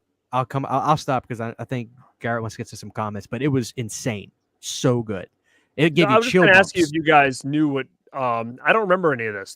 Terminator. Do you guys remember Universal Studios commercial? I don't personally. I don't know if you guys do, or what it entailed. But I do remember Terminator 2 being there. I think when I was there. It had to have been. I remember the in 08. sign. Like I remember the sign, but then I don't know if I didn't know how to get where it was or whatever. But I didn't. think I didn't ever remember go like on. a coming soon or something. Hmm. I don't. Maybe that's what I saw. I I just remember remember seeing it on a something. billboard. When did they do that one? 96 or 97. 96. Yeah, I don't know why I wouldn't have rode it. Maybe I did ride it and I just don't remember it. Was it like a movie ride or something? Yeah, you Something it like was that. like Back to the Future, except Mhm. it was like a cathedral room. It was massive, and it was a giant screen, and you moved around and stuff. And at the end of it, like a guy on a motorcycle, Yes. Arnold, it's like he comes out on the motorcycle, the music's hitting, it'll give you chill bumps. It's 3D. I They don't- interact with the I screen. feel like They I interact with the remember that. audience. And There's now, What do you- robots that come up through the floor in the audience itself. It was Dude, sweet, dude. it's incredible. Absolutely. What did you guys impressive. do? Like, what was the? Were you on a mission? Like, what was the theme of the ride? It was Like, basically Terminator 3, what Terminator 3 should have been. Like that's like the legit T3. Yeah. What was it, Christian? It was the T1 million or something, right? That was the Something- big yeah. bad. It was something bizarre. I mean, I just remember the last time I went to Universal Studios in 2010. Me and my buddies, we sat down for this thing, and then we find out what the objective is, even though we know it's a ride. We're looking at each other like, "Oh shit, how are we gonna stop this guy?" Like it was crazy. Yeah, I mean, they came back for their roles. Schwarzenegger came back. I think Cameron directed this whole thing too. He I was think involved, he came back for it. and this was right before Furlong was doing drugs, but he was still like on the right side of the dumpster He was at this on it. point. But he was close. Linda Hamilton was back. Yeah. Yeah. It Wow, was and great. that's what's so cool is to think about all these actors that did these rides. Like you said, Christopher Lloyd was involved, Brendan Mhm. Fraser was involved. Like these actors, like, and I don't know if it was part of their contract, but they actually gave a shit and came back and like did all this stuff, and which was wild. Now you said Terminator 2 is long gone, right? No, A couple of years now, at least. oh, really? They shut it down? Yeah, the last time I rode the ride, or we experienced the ride about a year or two before it closed. I think it was like right before they closed it. Ridiculous. And the last show we saw, the T-800, the Schwarzenegger actor, didn't even come in on a motorcycle. They still had the sound effect, but he just kind of ran up on stage and did the motions. It was very awkward. So you could tell they were just sort of winding down. But I mean, they had gold there for a while because that was really impressive. When I went in 2010, my brother, that's his favorite movie of all time is Terminator 2. And he said, "Hey, can you get me something for the movie?" And I was like, "Sure." So he ended up giving it back to me because he went to the army and he was just like, "Christian, if I don't come back, I want you to have my mug that you got me." But he just let me keep it. But I went to the store and I got this Terminator 2 3D mug. Whoa. And I remember hell yeah. those. it says Universal Studios down there, and it's just insane. It's super That is heavy. sick, dude. Yeah. It's ceramic, right? Yeah. And guess how much you think this would have cost at Universal $13. Studios? I think I was gonna say probably $16, but That's actually it. It's $16.95. But looking back, I'm Wow. thinking to myself, I asked Sydney, she's like, "Sydney, how much do you think this would cost at Universal Studios?" She goes, "Oh, that's probably be like $40 now." Oh And yeah, I was like, let me look at the back. And I was like, yeah, there it is. $16.95. nice, very It's cool. it's got a 2006 label on it. So, but yeah, I've had it ever since. He just gave it back to me. And that's cool though, dude. That's cool to have. Yeah. Because I'm So- sure if you go on Amazon or eBay, I mean eBay now, and you look for like little trinkets or shit from Universal from back in the day, I bet that stuff's probably going for pretty penny now. Oh, I yeah. would think. I couldn't find it. I bought on eBay maybe 7-8 years ago a little Universal Studios Jaws cup, but I can't find it. It's probably in a box somewhere. But I bought it. It was probably from like '97. I bought it online, and it's in a box somewhere. But I was trying to get some stuff at one point just to, because I would reminisce about the park a lot, but I couldn't find it. I don't know. Yeah, I'm interested to see if I can find the Terminator, like if someone maybe recorded it and you can kind of go back and see what, because again, I missed it, so I don't even know what it would have been, but It's on maybe there's YouTube some kind for of sure. video on it, you Yeah. know. And this one that Ken brought up earlier is definitely one that I remember. It was Earthquake. And that was Yeah. another one where it was pretty, in my opinion, was like it was anxiety driven because you didn't know what the hell was going on. You were like in the subway, then all of a sudden the freaking water main breaks, the streets opening up, and the cars sliding down, and there was fire and stuff. And I I thought we think- were all gonna die. That water I started coming think down. that was repurposed in something else because I remember going the last time and it was like I almost remember saying like I think this was the exact same earthquake. Like it was even done the same way. The car came down, but it was like renamed something. It became different. Disaster, I think. It was called Disaster. Oh, that's probably what. And it now was, I think it's Fast and Furious. I think that's what it became now, which is very Really? strange. I think that's where Fast and Furious is now, that ride.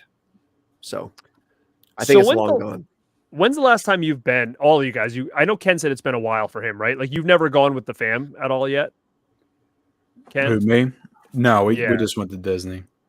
We were gonna go back, and I told him next time we're gonna go to Universal, but Yeah. I don't even know if it's worth it anymore, to be honest. The lines are nuts now. Well, if you go 2018 to- was the last time we were there. Say, if you go to Disney, Ken, you're gonna get shot. Yeah. There's that son of a bitch. Pretty much. Ken's face is like on the thing, like don't let this guy in or whatever. Don't feed. Don't allow. Your money's no good here. Get your ass home. That'd be so funny. Ken's taking a picture at Disney. He's got like the Ninja Turtles, like Hey, I'd full have a hat. time at Disney. It's a legit He's like in park. disguise. He's got like a mustache on. I hope Troma opens up a theme park. Imagine that. We need it. That would be so freaking killer. But yeah, like it.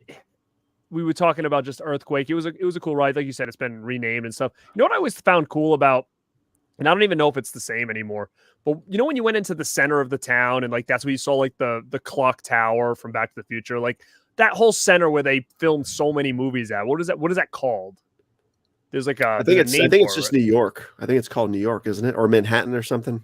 I don't know, but all the little shops, and basically it's like that big Look that circle up. where you basically like everything. There's so many movies that were filmed there that you look It's where around. the And you're parade like, went through too, I think. yeah, it was so cool to just walk around that and be like, wow, there was so much stuff filmed here.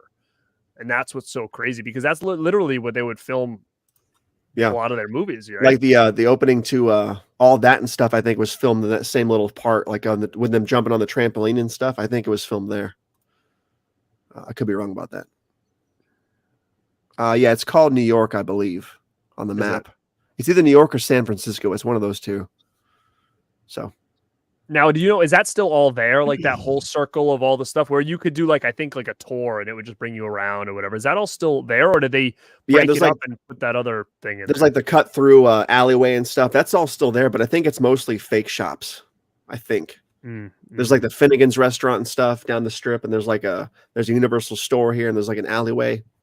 If we're talking about the same area, it's right by the lake area and stuff like that.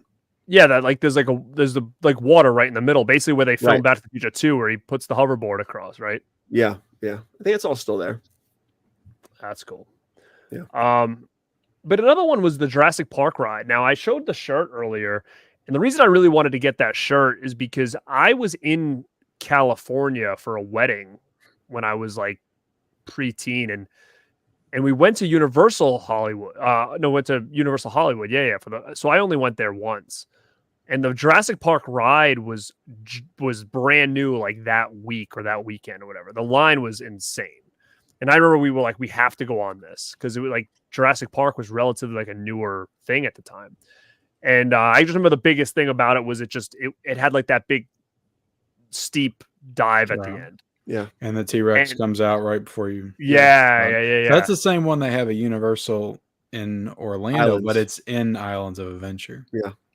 So did they? I don't think that was there, and that's repurposed now too, Ken. I think it's the new Jurassic World ride. Yeah, I have no idea what it is now. I think they totally changed that. Last time I was there, it had Marvel lands. There was like the Seuss land, the Dr. Seuss land. They had a cartoon land, fantasy land. It had dinosaur land. Right. Yeah. Yeah. Cartoon land, I think, was where they had like the Dudley Do-Right. Correct. Log flume ride. Right. That was badass. That was a really. That's a sweet ride too. It's very Splash Mountain-y, but I almost like it better. Almost. Yeah, it's like a roller coaster log flume thing. Yeah. Cool. It's good stuff. Yeah, that was really cool as well. So I didn't know because I was looking at videos of the Jurassic Park ride, and there was one that I'm like, oh, this is the one I went on. Then there was another one, and it was like very similar. Like it still has the T-Rex come at you at the end, but it like was all revamped. Like I think that must be the new one. Yeah, but it's got the same ending where you go down the chute when the T-Rex is trying to get you. But it was like a Dominus Rex or something. I think what it is like it just almost looks like a nicer version. Like you kind of go around the park, then you go up this thing, and like now I think it almost looks like you're in like some kind of like ship or something. Like everything looks metal. Roll you around in that little gyrosphere thing. No, I don't know, but I've never been to the Jurassic Park one at Florida. I only went to the one at Hollywood. Yeah, they just reskinned that one. So now those are both still around though, right? But you said it's called Jurassic World now. I think they rethemed it. They definitely rethemed the Jurassic Park ride into a Jurassic World theme. So it's probably the same changes you're talking about, I would assume. But we haven't rode that new version yet. Do they still have the Marvel land, or did they have to get rid of that?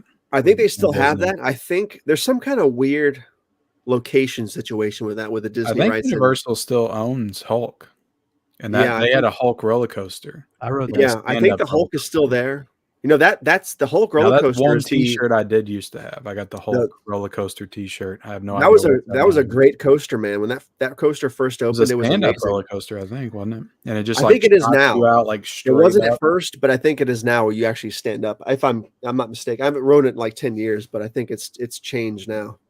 But fun fact, that's actually the coaster in the beginning of House on Haunted Hill, the remake from '99. Yeah. Before the park opened, they filmed that scene there. Which is pretty cool. Oh, that's cool, man. I love that opening with the poster. I was just going to say really quick, if you go to universalorlando.shop.com, just Google it. They actually have some pretty cool. You can't shop from the Legacy store, but they'll have some merchandise on the site. and you can they sell retro Back to the Future and Jaws collector's cups or glasses. And Nice. I recognize the Jaws cup. That is the one I had when I was a kid. So they're like $10 on that site. I might grab a couple, but they're pretty Nice. cool. But they don't have, you can't buy like Back to the Future ride shirts. They have neon. They have some pretty cool Back to the Future like tumblers and stuff on there, but not Mhm. ride stuff, which is what I really Sure. want. Yeah. That's cool to know. I'm gonna have to check that out for sure when we're done.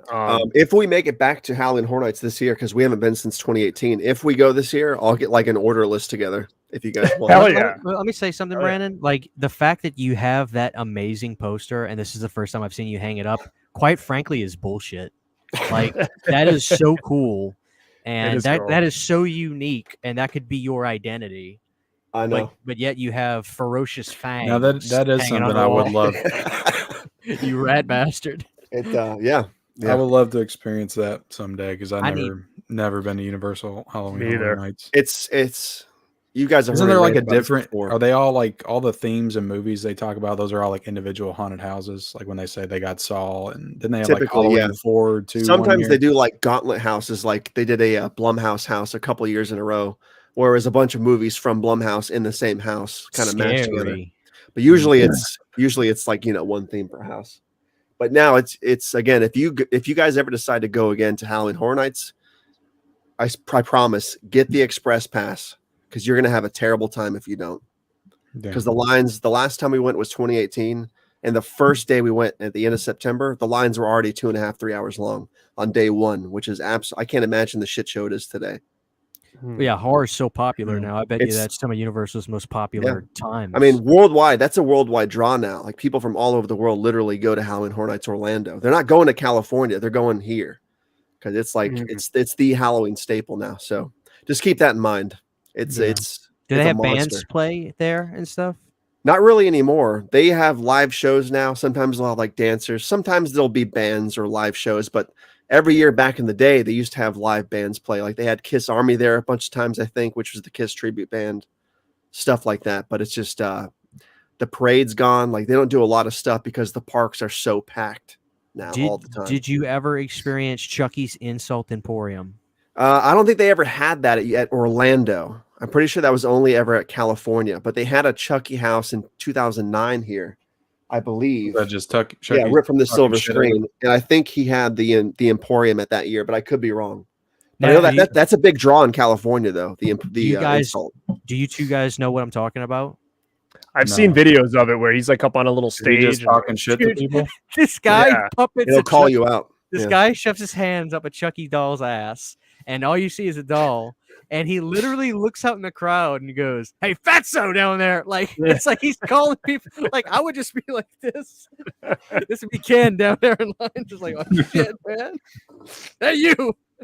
Nah, Like, that's he so just insults that's killer, people, dude. It's on YouTube. You can look it up. But Yeah, I die that's- laughing. Halloween Horror Nights is something that's been on my bucket list for like ever. But again, it's one of those things to get down there. But I think we're going to Disney and stuff next October for the Nice. first time. And I'm going to make it a point to at least 1 or 2 nights to try to head down to Horror Nights and just experience it. But like you said, I'm going to have to do a pass because I'm not going to go down there for one ride. You know what I mean? Yeah, if you don't do the express, you're going to see like maybe 1 or 2 houses tops. I mean, when you're in line though, you can reflect and things like that. You know, Why didn't You I know get what? the express that's pass? what Ken does. He reflects. You know what I like about it? And Lines are Brandon, you- underrated. They're underrated. Hey, my family, we got to ride almost everything at Disney and all the parks, and we didn't have that fast pass bullshit. But I would definitely get it for Horror Nights. Yeah. You, And the that's good part of thing the is- experience, Brandon. You got to stand in line, brother. Dude, No, but what they gotta do do at Disney is they That let- was always half the fun when I was a kid, standing in line, waiting, talking about the ride, what was going to happen. saying I need one of those big pickles before I get on this Yeah. fucking ride of it. That's the part of the Yeah. experience. they stopped let doing the me- Jello shots in the line too. By the way, they don't do that Oh, anymore. they don't do that anymore, huh? They don't do it anymore. So Big turkey legs or whatever you'd get. the good news is you No. can buy express passes there at the park. If you decide, if you get there and you're like, this is bullshit, and you want to get the express, you can buy it there.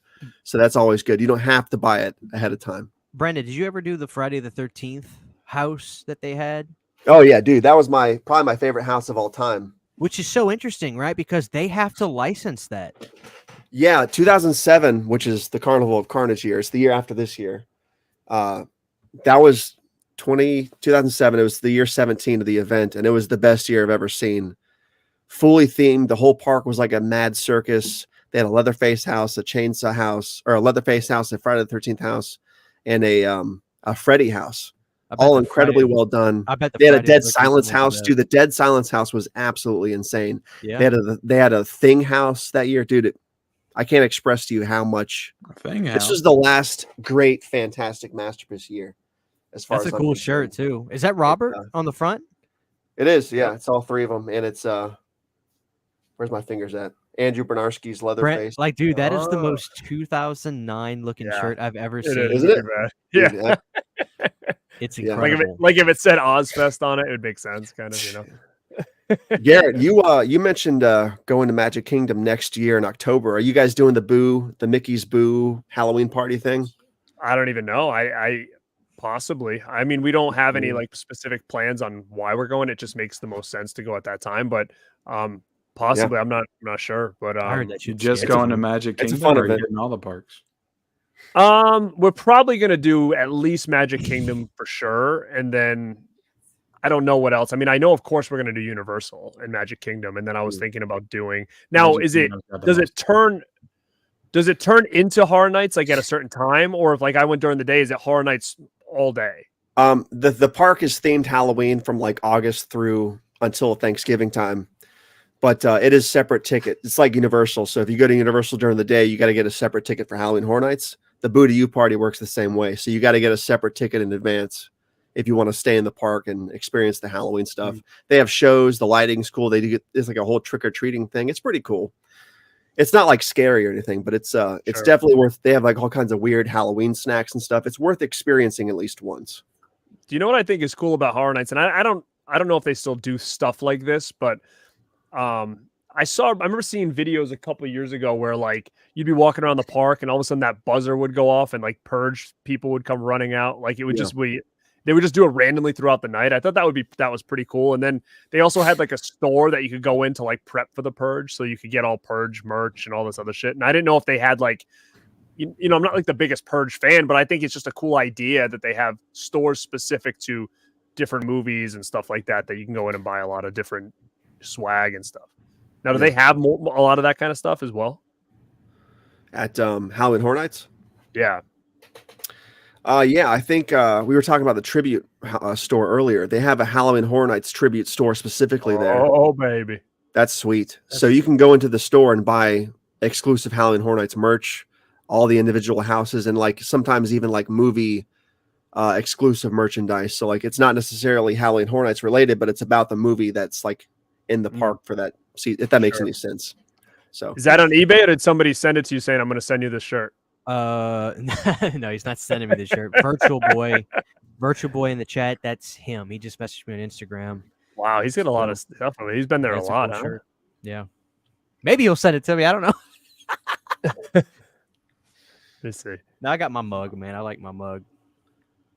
No, that's super killer. I mean, I'm so excited to finally hit that Halloween Horror Nights up. But like you said, I would hate to spend all that money and it'd be like a dud, you know, and like not be able to experience a lot. Look at that, huh? Yeah, get the express pass for sure. You'll have a good time. Garrett, you know just as well as I do. You're gonna go to Halloween Horror Nights. You're hitting the shops, and then you're. I'm gonna definitely early, brother. Going to the shops. I'm like, I need to go to that Exorcist house. Do they have a Michael Myers house? I want to walk through that, and I'm out of here. Dude, the Halloween 4 haunted house was awesome, and they had a Halloween 2 haunted house a few years back too. It was amazing. Was it a bunch of guys in Trick or Treat Studios? It was really derpy ones too, dude. Like the Halloween 4 house. The Halloween 4 house had Bucky, and they had the whole like power grid scene, but they were wearing the derpiest. Like the Halloween 4 mask is derpy, and I love it. But the masks they used were the derpiest Tots masks you could find, and they did not look like Halloween 4 masks. But that's my only real gripe about it. Dude, I want a Dream Child house with a bunch of baby Freddies. Ooh. Yeah. Ken would love that. He's got a lot of That'd be my swag. shit right there. I have a bunch of them. I couldn't find them. Freddy in there. Dude, why have you not done videos about this guy? I feel like I should do one. I feel like you need a producer. You need somebody to be like, you need to make videos on this, that. You had such cool stuff. Dude, how much shit is over? What are all these things? Are they all like, what are these? All like, Dude, These are like those- those, like, out of the I void. think these are called shooters, right? They're like the triple like- shot glasses. Yeah. But these are all from Damn. individual years. Like this is from 2009, I believe. Dude, you should be Why aren't drinking those- Tang out of those. I was gonna say that should be filled with soda or something right now. You should be swinging those things all night. Put Yeah. the C4, put the Is that C4 Saw? in there and take a big swing. Yeah, they had Saw in 2009. Dude, that's sick. I C4's gone. I can't, unfortunately. And I found this cup in the streets at 16.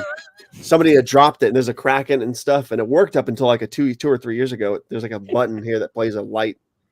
Oh, But that's cool. yeah, dude. Wild. I actually have a really big shot glass collection, and You it's do? like it's all Really? in totes in there. And That's I probably do have amazing. some Universal shot glasses now. Yeah, that- HHN's merch is great. I have like 15 shirts in storage, and I have a bunch of the mint pamphlets.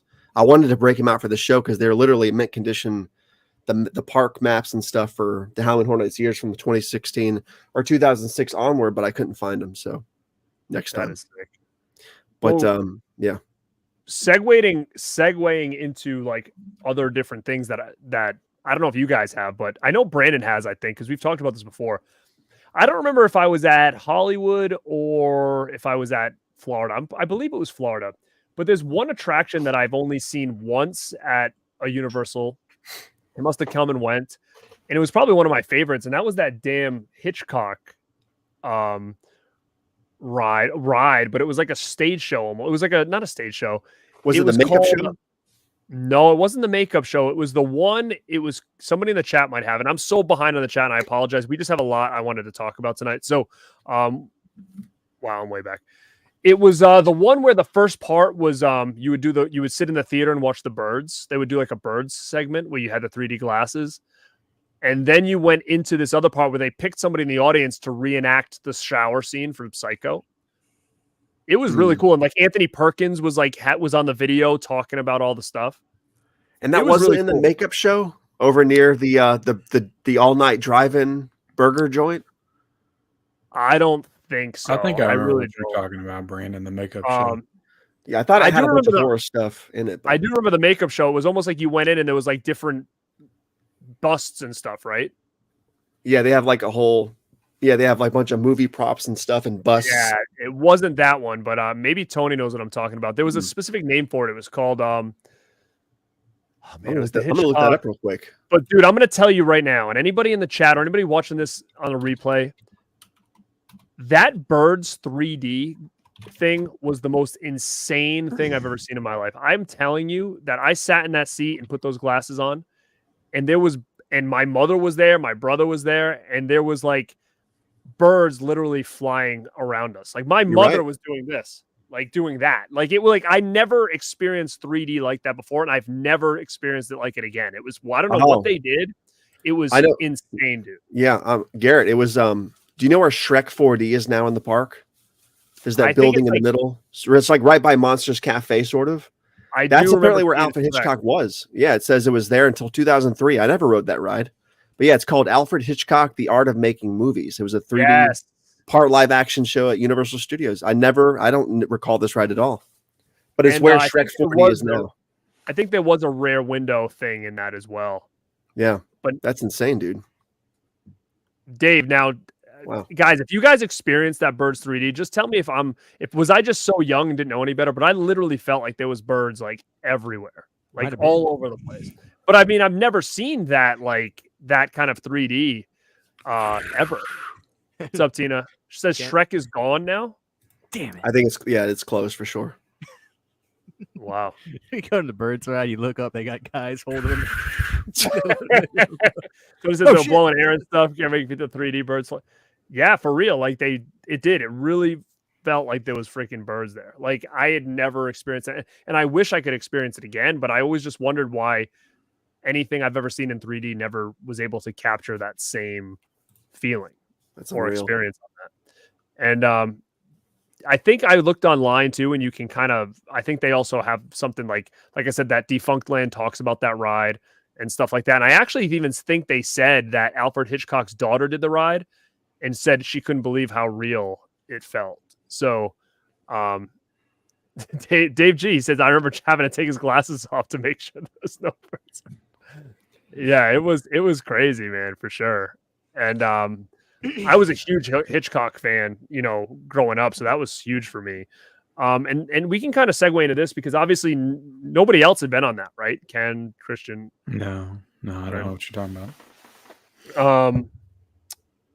We can talk about some of like the stage shows, which are always something that I went to, and I know that someone keeps mentioning the Ghostbusters one. Do you guys remember that at all? I think I might have seen that on my first go around, Maybe to that park. I don't remember it. Like, I remember almost like, was Gozer in it as well? Like, was that a character? They also had like another one, like, was it the Frankenstein one or Dracula, where like all these like Universal monsters were doing like a music band or something like that? You guys it was probably the Beetlejuice one, because Beetlejuice. I remember the Beetlejuice too. Oh, maybe it was the Beetlejuice show and all those and all the I Universal think that's what monsters happened. were with it. Yeah, I think they come out like in the middle of the show. I remember that. Yeah, that was pretty cool as well. Ken, did you ever go to that one? I don't remember that at all. Not Beetlejuice. I remember the monsters. You're saying they were together? Yeah. They may have been, and maybe Beetlejuice left at one point. I mean, who knows? I mean, maybe he wasn't always part of it, but I do remember him being like the main guy, and then they were all kind of around him. I thought, or maybe it was two different shows. And there was also possibly, would Indiana Jones have been a show there? I think that was at Hollywood Studios. It was at Disney. Yeah. Oh, that's always it's always been at Disney. Well, what was Waterworld at? Because I definitely went to a Waterworld attraction. That would have been Universal if it was anywhere, but I don't remember that. Oh, I definitely remember that. It was pretty damn cool though. I love how Universal refused to just accept defeat on Waterworld. They didn't care if it was like, like a flop. They're like, screw it. This is I think iconic, man. Oh, it is. They were now probably like so invested in that they had no choice, because I mean, Coster had his contract. Gotta have rides. That movie was so hyped, man, as like the next big blockbuster. Like, dude, it's an incredible movie. And I agree. I agree with it. But I think that it was one of those things that for whatever reason, all three cuts. Every time I watch it, I watch all three. It failed. Jesus Christ! Right? You watched the Ulysses cut? Back to back to back. I don't think I've ever seen any other cut besides the theatrical one. Is there a better cut out there? There's three cuts on that the Waterworld 4K on Blu-ray. I only watched the theatrical one. I haven't seen the theatrical. Directors, Ulysses, unrated. I remember getting my wife looks at it and she loves Waterworld. She goes, "What the hell is this? A Ulysses S. Grant cut? Like, what is that?" I was like, I don't know who the hell Ulysses is. Oh, what's up, Brian? Brian says his mom didn't realize it was Picture Day at school. Let me wear that Psycho shirt from the Hitchcock attraction. Wow, that is pretty sick. Yeah, I was 8. Now what else was cool about Universal is they have the house, the Psycho house there. Oh my god, and that was always cool to kind of see from a. And I don't know if they let you take pictures. Actually, somebody in the chat, I think, was that at the Orlando one? I don't remember. I think it had him at Hollywood. Was it at both? But I think Virtual Boy said his picture's in front of the house. Is that what it is? Maybe. Yeah, unless I'm losing. I think I remember. I think it's only in Hollywood, and there was a miniature one. I think a in smaller Orlando. One. I have a memory of something. The real deal is at the one in Hollywood, right? Right. Like that's the. It's on the back house, lot. Isn't it? You can tour it and stuff. Oh, that's what it was. I remember I was on like some kind of like it must have been like the tour because you were on a train and you could see it up on the hill. Yeah. Or whatever. Yeah. Florida had like a smaller scale down there. There was the motel was down there. Yeah.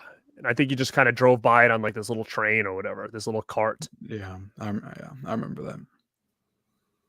That's interesting. Yeah, that's cool. Now,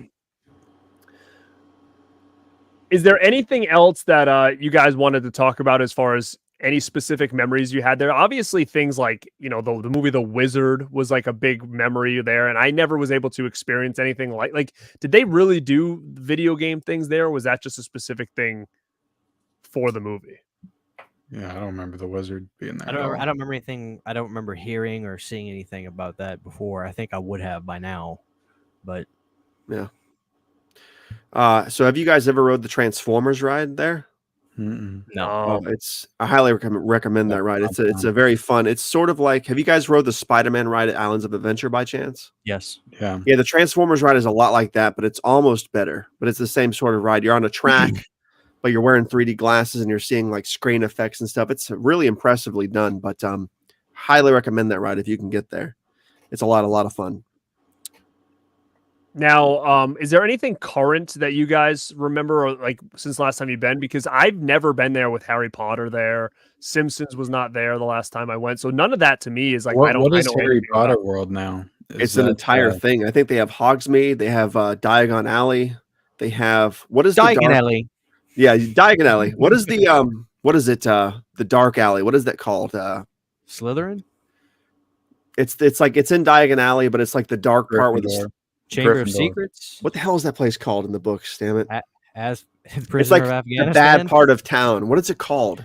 Somebody in the chat help me out here. I And they never have all seen- these sections there, and they have a couple rides there. Like there's the Gringotts Bank ride, which is a lot of fun. But the The It's like name a weekend roller shall not be coaster. mentioned. It's like a roller coaster. They have a ride at Islands of Adventure too. What about, is Haggard there? Nocturne Alley. Thank you, Dallas. That's what I'm talking about. They have Butterbeer there and stuff. It's a really cool place, but was it worth getting rid of Jaws? I don't know, but it's pretty impressive. Is So it Haggard didn't take there? the spot of like Fantasyland at Islands of Adventure or anything. I think it Not did. over That section did. It sort of took over that whole part. Like Dueling Dragons. You remember that ride, right? That became Yeah. some kind of Harry Potter dragon. That was like a roller twin coaster. roller coaster, wasn't it? Right. Yeah. Yeah. That was badass. But it's a cool spot. The Harry Potter world is a very cool, impressive spot. So Very cool. recommend it for sure. And apparently during Halloween Horror Nights now they have Death Eaters walking around in that section. Usually it used to be closed off, the Harry Potter world during Halloween Horror Nights. But now it's I'm pretty sure they have Death Eaters walking around in masks and stuff, which is pretty damn cool. Brandon, have you been to Star Wars World? I have not. You haven't been there yet. No. Now, where is that? Universal or somewhere else? That's at Hollywood Disney. Studios. Yeah. See, I would love to do that. I would really like to go there. And is the Nintendo thing there or no? Is there a Nintendo World or is that California? They're building Nintendo World for Universal. I think it's going to be a whole separate park now. My son would in go nuts Orlando. for that. In freaking California, I think it's another section of the California park, but here it's going to be a whole new theme park. So thing. Now, when it comes to Harry Potter, I've only seen the first movie. I've never seen anything after that, so I don't really know anything about. Yeah, I stopped at part That. 4. But it seems like it'd be a Really, cool place to Ken? go and check out. That's Yeah, like, You look like the yeah, you those look are like those the are biggest blind Harry spots Potter for me. fan in the Nah, world. To me. I'm not. It's like Like, you know what I mean? I saw those movies once in the theater when I was 16. I saw the first 3, I think, in the theater, and then the fourth like- one I saw I on like, DVD. dude. You no bullshit. You need to watch the I- Chamber of Secrets because it's a killer snake. It's No, I've seen that scary. one. That's the second one. Okay. I've seen that one. Yeah, I've seen them Yeah. all once. The first 4 I've seen once. I like I Haggard. want to watch them all one day, but I can never get into those movies. Haggard. they get really what dark is in it? like the fourth movie. It starts. Everybody getting tells really, me really they dark. get way better. Like 7 and 8 are exceedingly violent. I love it. So you just got to get there. Yeah. You got to get there. I wouldn't mind trying to watch them all, but is there something about Ken that just screams Potter? Is that Yeah. Nerd. Next I like- scream, like- Ken I comes like down with like a Star little Wars. like a little lightning. He's got shot the lightning coming bolt. at his- I did grow got up the scarf loving around his Star neck. Wars, but not Harry Potter. Harry Potter was after my time, though. I mean, I was 16 when that first movie came out, so I wasn't. Yeah, so- Yeah. which and means Lord of the I was- Rings I came was out even the same older, year yeah. too. Exactly. So Lord of the Rings was more my speed when it came out, not Lord of the not Harry Rings. Potter. I have that on. I have like a Blu-ray set of Lord of the Rings. I've never seen it. Never watched them. Oh, I mean, those 3 movies are fantastic. Sydney's obsessed with them. Really? movies. Obsessed. I have like this big gold box. I don't know what it. I had a chip on my shoulder about those movies for years, and I'm like, they're not that good. Everybody's hyping them up. Then I watched them again a couple of years ago. Oh, and dude. Yeah. they're all Chri- excellent movies, and they age so well. Oh, and yeah. Christopher well. Lee's in them, man. I mean, that's Yeah. incredible to me. He's great in those movies. Yeah, they're all so good. I didn't remember them So, being that so good. you're saying I should take the cellophane off that gold box and watch the damn thing? Is that Nah. Is the Hey, gold No, box the if I extended cut? like it, you're not gonna like Yeah, it. you ain't so- got no time. It come out. That You is ain't got- true. That is Don't even that is bother. true. You ain't got no time for all that, dude. We That could do is a true, whole I know. damn stream on those movies, What man. is this shit? They're just walking to this damn mountain. That's what's for gonna 2 happen. hours. Dude, just don't make the mistake of making your first watch the extended cuts. No, dude, You'll just gotta probably you gotta be No, okay. do that. Dude, you gotta Do dive that. in the deep end. Watch the regular Holy theatrical shit. versions, and Both cuts are good. you may enjoy them. Yeah. May enjoy them. I have a memory. It has nothing to do with the theme park, but I get a chill up my spine thinking about this. I'll never forget it. Me and my brother talk about it all the time. It was 1999, and we took a commercial flight to Florida. And it wasn't a really wide plane, so my parents got two seats. And then, here's the walkway, two seats on the rows. We sit down on the plane. My parents got two seats, and then they put me and Trey in front of us. I guess they felt more comfortable to be able to know that we're right in front of us instead of them looking back or whatever. Me and my brother sit down. He is older than me, so he got the window seat, which I wanted the window seat. I who doesn't? And right before the plane's about to take off, we're sitting down. The last few people are, getting in, and this gentleman starts walking, and then there's an empty row to my left. And this gentleman starts walking towards, down the plane, and all of a sudden he stops, and I wasn't really paying attention, but all of a sudden I look up. He bought both seats, I guess, because he set his bag and stuff on one seat, and he sits down, and I just kind of look to my left, and I hit my brother, and I'm like, Trey, and he's like, what? That's Chris Benoit. And we look, Oh, shit. and we couldn't believe it. Chris Benoit The Rabbit is Wolverine. sitting on the shit. plane. He was so intimidating looking. His Did he arms, choke you out or what? his arms were so big. He never looked up. He never looked around at anybody. He sat down, and he had like a little book he had out, and he was just writing stuff on it. And I remember he kept tapping his pen on his knee like this. He just kept doing this. He'd look out the window a little bit, and I'll never forget. We get off the plane. He got his stuff quick, and he got right off. I never said anything to him, Holy shit. but I get chill. Obviously, think because of what he did later Mhm. on. I look back and I think to myself, he said he didn't take the window seat either. I think maybe he didn't want to, or maybe he had like a little fear. I don't know if he had a fear, but I know he sat in the aisle seat. So I'm right here, aisle. Chris Benoit is right there. He wasn't very, very tall, but I mean, because I remember seeing him walking with people. But when I say he was so jacked, it was frightening. I mean, he really was scary, and yeah, so I'll never forget. And my What year do dad, you think that was, if you didn't was already say it? 99. I know it was 99 because I talked to my dad about this, and I was like, Dad, do you remember that? He was like, "Oh, I'll never forget. Like, my dad was a WCW fan. We grew up watching was he- WCW. Had he jumped over as Radicals yet, or no? No, Do you he didn't do that till It was early 2000. 2000 or something. Okay, so he was still in WCW at that time. It was right And- before he fought Chris Jericho, Benoit, and Kurt Angle in WrestleMania 2000 match. Triple threat. I think that was like one of their first matches. Yeah. Oh, so he was already in WWE then. I don't know. It was the summer of 1999. So I 99. know this. I know this for a fact. The only reason I knew who this guy was, and my dad knew who it was, is because I don't know if it really was a territorial thing, because they refer to WWF as New York and WCW as Atlanta. In New Orleans, before later 99, my family, everybody around me, we watched WCW. There was no let's watch WWF. In New Orleans, we watched WCW. So my dad religiously watched WCW every Monday night. Nitro was the show for us to watch. That was it. So my dad was aware of Chris Benoit naturally. And I'll never forget, my dad was freaking out when we got done. He goes, that was Chris. Oh my God, that was Benoit. So that I get chills thinking about it. And All right, so he was in WCW in 99. He didn't go to WWE till 2000. So Right. yeah, you're right. So maybe he was contemplating his Jericho contract. came over in 99. Yeah, maybe that's what it was. It was right before him. He was writing the pros and cons to join WWF. Yeah. That was what he was writing. I think He was about writing out moves. I think about that often, and That is crazy. He wasn't writing out promos. Well, so we can segue. Actually, that's a pretty good segue to a story that I have that was a little bit more current. It involves wrestling. And Chad, I'm going to get to you at the end for like a little Q&A thing. We're almost done. But this was 2005. So I was in my early 20s, and I used to go down there for spring break. One of my best friends moved down there, and he was actually a pro wrestler. So he moved down there and started doing some schooling down there. And I used to go on spring break to his house in Fort Lauderdale. So we'd always hit up Fort Lauderdale and Miami during spring break every year.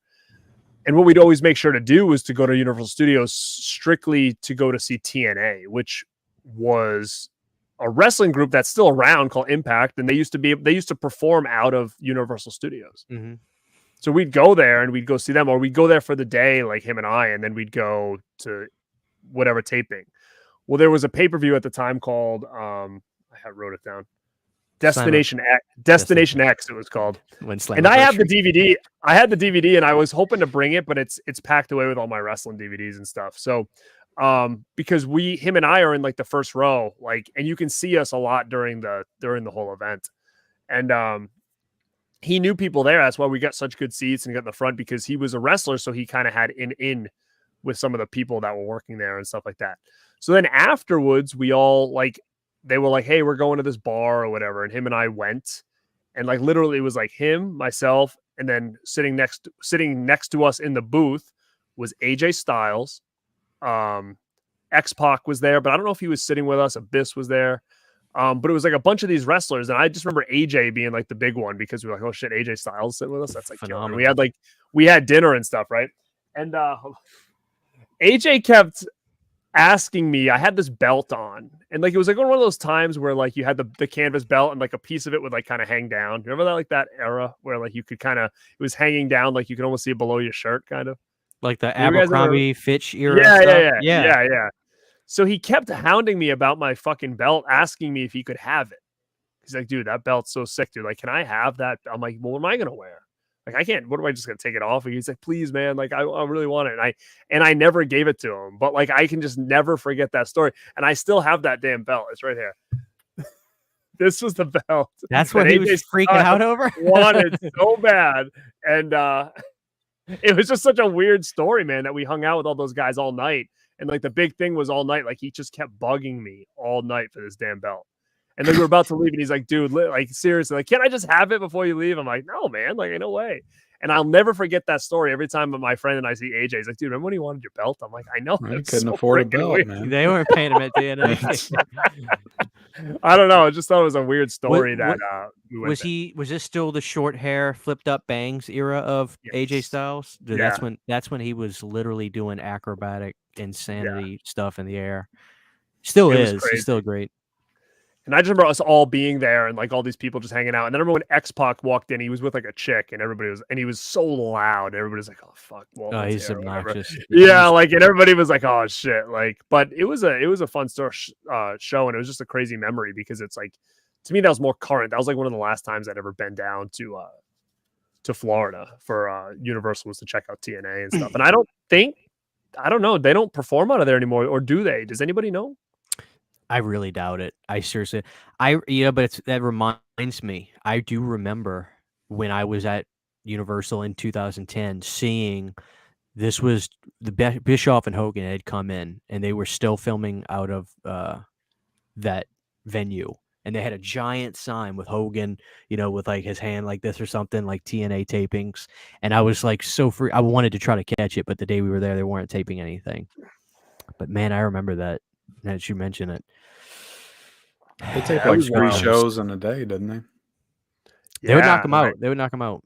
Yeah. Mm-hmm. I went a couple times, like, because again, I used to go down there every year, so we'd head up there, and sometimes we'd go just to go there. So I wouldn't even like walk around the park. We would just go there, right in, and then boom, we'd leave and just drive back to Fort Lauderdale. So. But then the last thing I wanted to talk about really quick before we get into chat was we forgot, like, this is a picture I took. You can barely see it, but I remember as a kid turning around and seeing Nickelodeon Studios sitting there. Yeah. Oh God. I never went in, so I don't know. Like, I had never experienced what was going on in there. I don't even know if you could go in there, but I have no recollection. Like, I have no experience with it. I just remember turning around in the parking lot, my brother and I being like, holy shit. Like, that's where everything happens. That's where Double Dare happens. That's where this, and like, we were just so taken back by it, and always said, next time we come here, we're going to go. And think when we got back, it was gone, or they had changed it or How something. how did they have Nickelodeon? Isn't that Paramount? Because I don't Paramount know. owns Kings Island, and I remember going to Kings Island when I was a kid, and they had a whole Nickelodeon section where you could get slimed and everything, TV tapings and all kinds of stuff. Well, this They was filmed probably they filmed a lot of taken in, stuff like, here.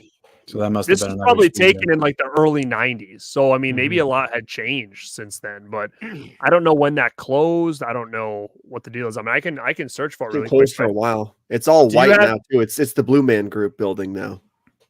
Do you guys have any experience with Nickelodeon Studios being there? I went a few times and I got picked to get slimed at one of the events. Get out of here. Swear to God. Nice. Again, I have no awesome. pictures of this stuff anymore.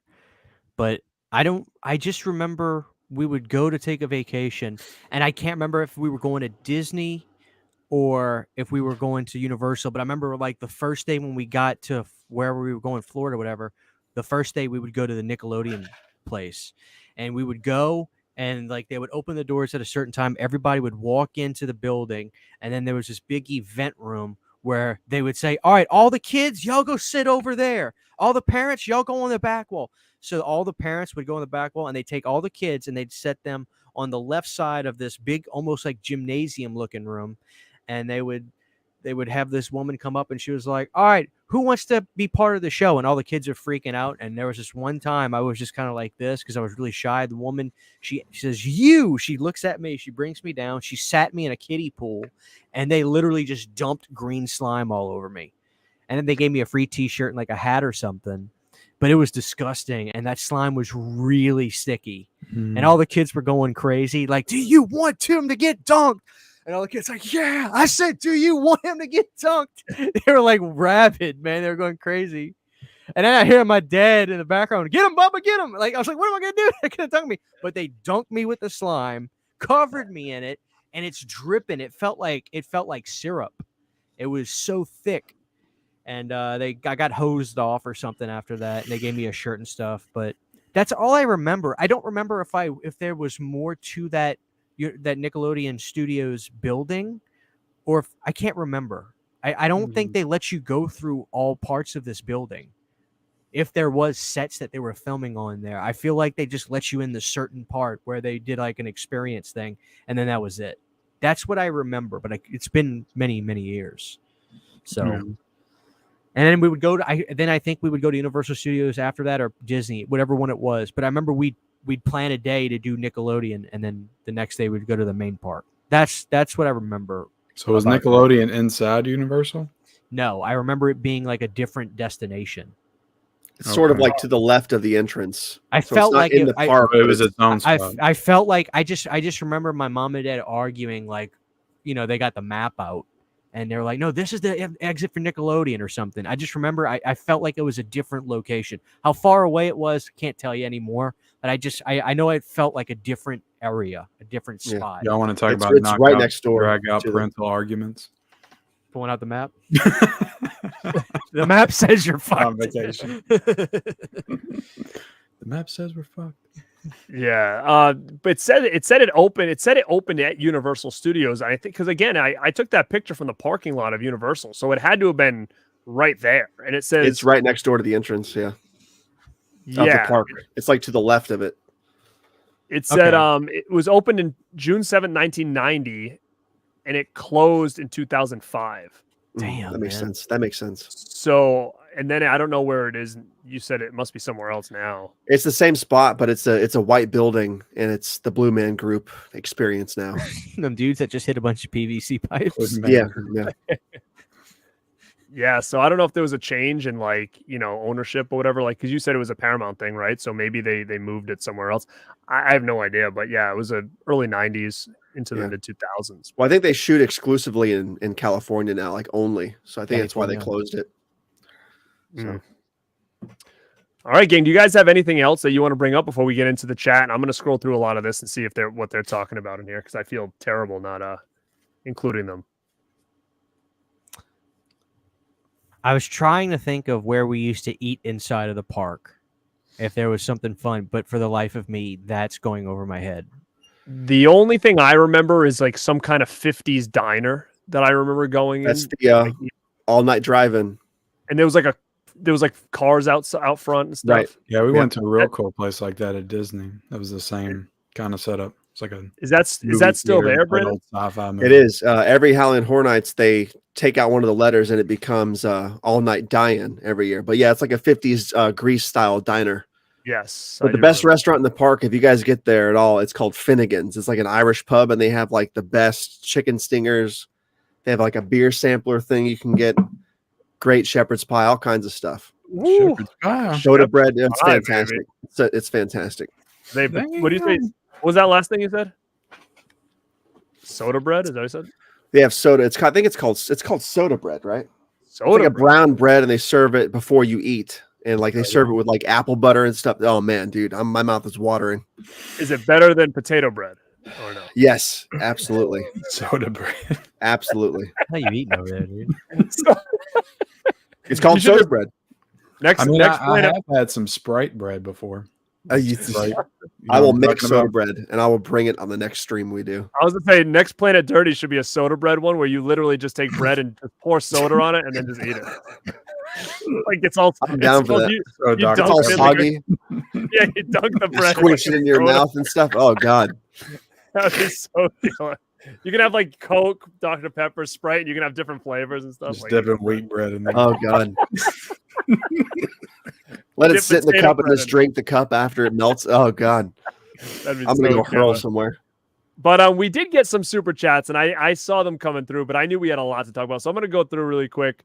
First was from Dude Who Loves Movies. Cody says, I always wanted to go to Universal Studios as a kid, but sadly now all the things I want to see and do are pretty much. And that's kind of it. Like, I don't know what I'm going to expect when I go there, and that's why I'm glad I'm going in October to hit Halloween Horror Nights, because I don't know. A lot of current stuff I'm not really familiar with. So, I mean, I tried the Simpsons Land or whatever, but I don't even know what's there anymore. You said Mummy is still there? It is. And you can ride most of that stuff during Halloween Horror Nights if you want. Most of it is running, including ET now again, I think. So yeah. We got 2 from Virtual Boy. Thanks, man. First one, he says, you guys get me through work. Love you all as homies. Hey, man. Appreciate that. And it seems like he's in Cali. Cali, we have a studio tour. My favorite is hard to see a pic. Okay, so yeah, that's from the Psycho House. Awesome. Nice. So cool. Thank you guys so much for that. Going back to the chat, we'll try to get a couple comments in from the chat before we bounce out. Let me see. I'm so far behind, guys. Let me see if I can find some questions. Is this the Harry Potter thing? Nerds with glasses. That's like the one reason. Like Ken likes Harry Potter. Why? He's got glasses. Yeah, that was it. And I do have a tiny scar on my forehead too. You do? You have the little scar? Yeah. Oh, you are Potter, dude. Oh, yeah, everybody's talking about Harry Potter. Harry Potter. Yeah, Harry it's Potter. one fan base I don't get. Oh, don't People piss with them Harry off, Potter. brother. You got enough on your plate. Retract that immediately. you're gonna get DMs of people saying lock your doors. Put a I spell don't on say there's you. anything wrong with it. I just don't. What get is did someone say this earlier? Harry Poophead? That wasn't me. Where did that come from? He liked the Shrek ride. I never experienced it. I don't even know what it was. Did you guys ever experience Shrek? Yeah, I did. Yeah. Was it all right? Several times. Summertime. Damn. Yeah, he was always jacked though. He was always jacked. He's only 5'10", they said. Okay, they're telling me 99 he was in WCW. I thought he was 5'8". Shit. With the lifts, Uh, 5'10". They got their story straight. Well, if Christian had talked to him, he could have changed his mind about leaving WCW. Among other things. Dave Hell G yeah. says King Kong Bundy at a wrestling school down from his house. Yeah, AJ wanted that belt. That's weird. He still thinks about that belt. It's actually even more weird that I still own this belt for some reason. That is true. He kept it because he wanted it. Imagine what would he do now if I went to a show in Providence and he came down and I just hand, hey buddy. You son You of a have bitch. to make Big- you have to make this a thing where you somehow get him the belt. He'd have like zero recollection. He was like they said he he was probably so drunk. Big wrestling star in WWE, but I still got the belt. Oh my god.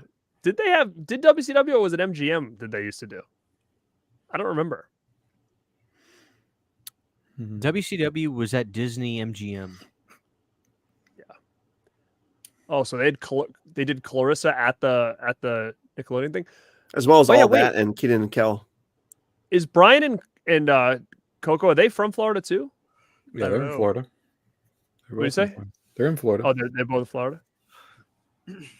All that.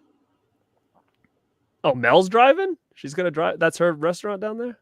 Sick. My Killer Drive-In. What's the best soda to pair with breadsticks? That's a Brandon question. With breadsticks? Sprite. Brandon, are you still planning to do that live stream, going to Olive Garden and eating the unlimited breadsticks until I have a heart attack? I will do that shit. I know. I want one you for to the team. film a vlog where you go and eat as many breadsticks until they tell you can't eat anymore. And you explain them. It says bottomless. Brandon, and you can't bite off the breadsticks. You gotta pick one up. Oh God! Push it straight down. And then when they say, "All right, tell me when," they start pouring the cheese, Just never Don't tell say them when. stop. I want you to Yes. I want you to do that custom lean you do. And you do that. Just let them pour.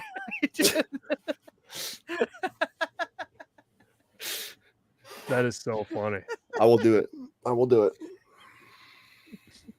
And then when they set the breadsticks down, just tell them they need to pour cheese on the breadsticks. As he's eating them, he just holds it over the thing where they're doing it, just to get them on it. Tell them to leave it. Oh, I'm gonna have a heart attack.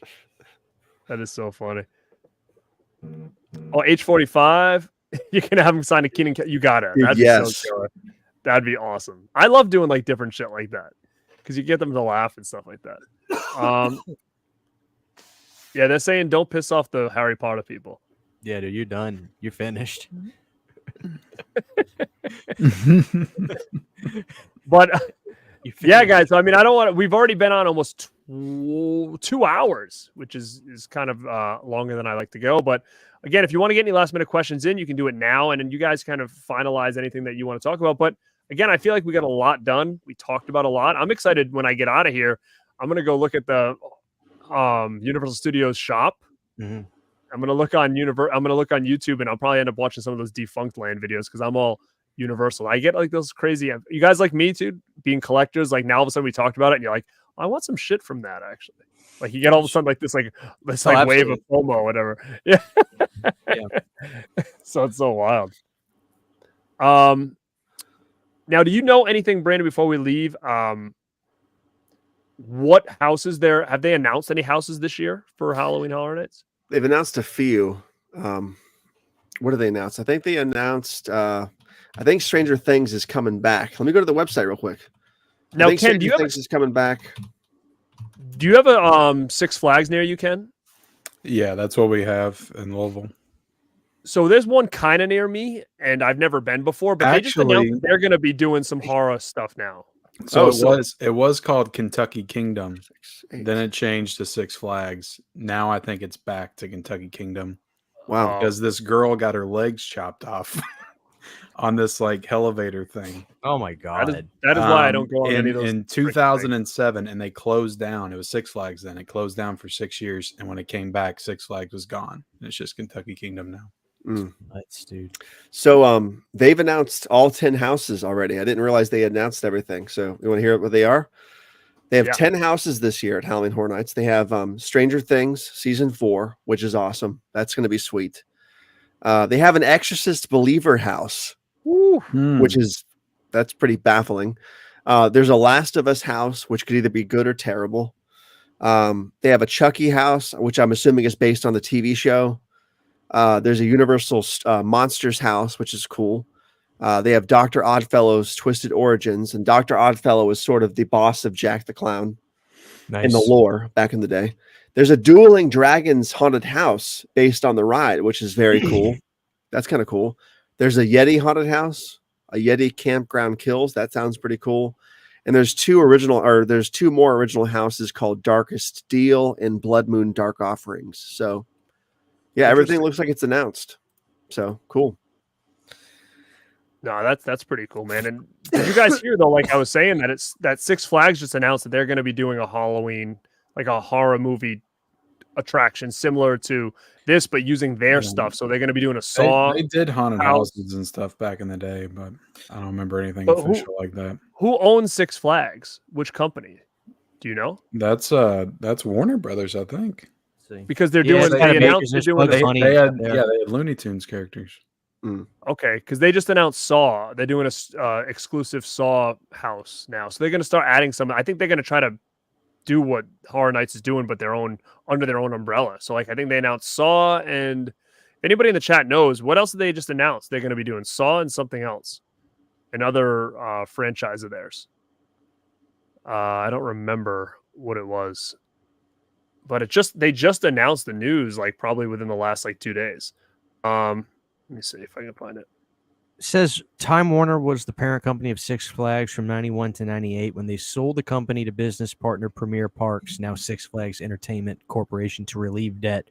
Warner Bros. Remains the biggest business partner of Six Flags. So basically, Six Flags is not owned by Warner, but their stuff is licensed to them still. Well, if they do some kind of like Lost Boys house or something, I'm there. No, you won't be that lucky. They're gonna do stupid stuff probably. It's Saw and something else. There's two franchises they already Conjuring and Saw. That's what they're gonna do. They could do Elm Street. They could do Elm Street. It might have been Conjuring though. Actually, Poltergeist. But oh yeah, somebody did say The Conjuring. So it's The Conjuring and Saw, the two they're doing. They announced. Which again, like I said, I've never been to Six Flags, but if it's close, it might not be a bad thing that I might go and check it out. Because I'm not able to get to Horror Nights so easy, but they're going to do it at all the Six Flags. Aren't there like I don't know 12 of them or something? I'm not sure, but I mean, I'm hoping the one near me does it because that'd be kind of a cool thing to go to. Like I said, I like all that themed stuff. So, but yeah, guys. So again, fun stream, different. I know a lot of people in here liked it, even though it was just I like this kind of stuff. So as much as people do or they don't, but like I know Coco appreciated it.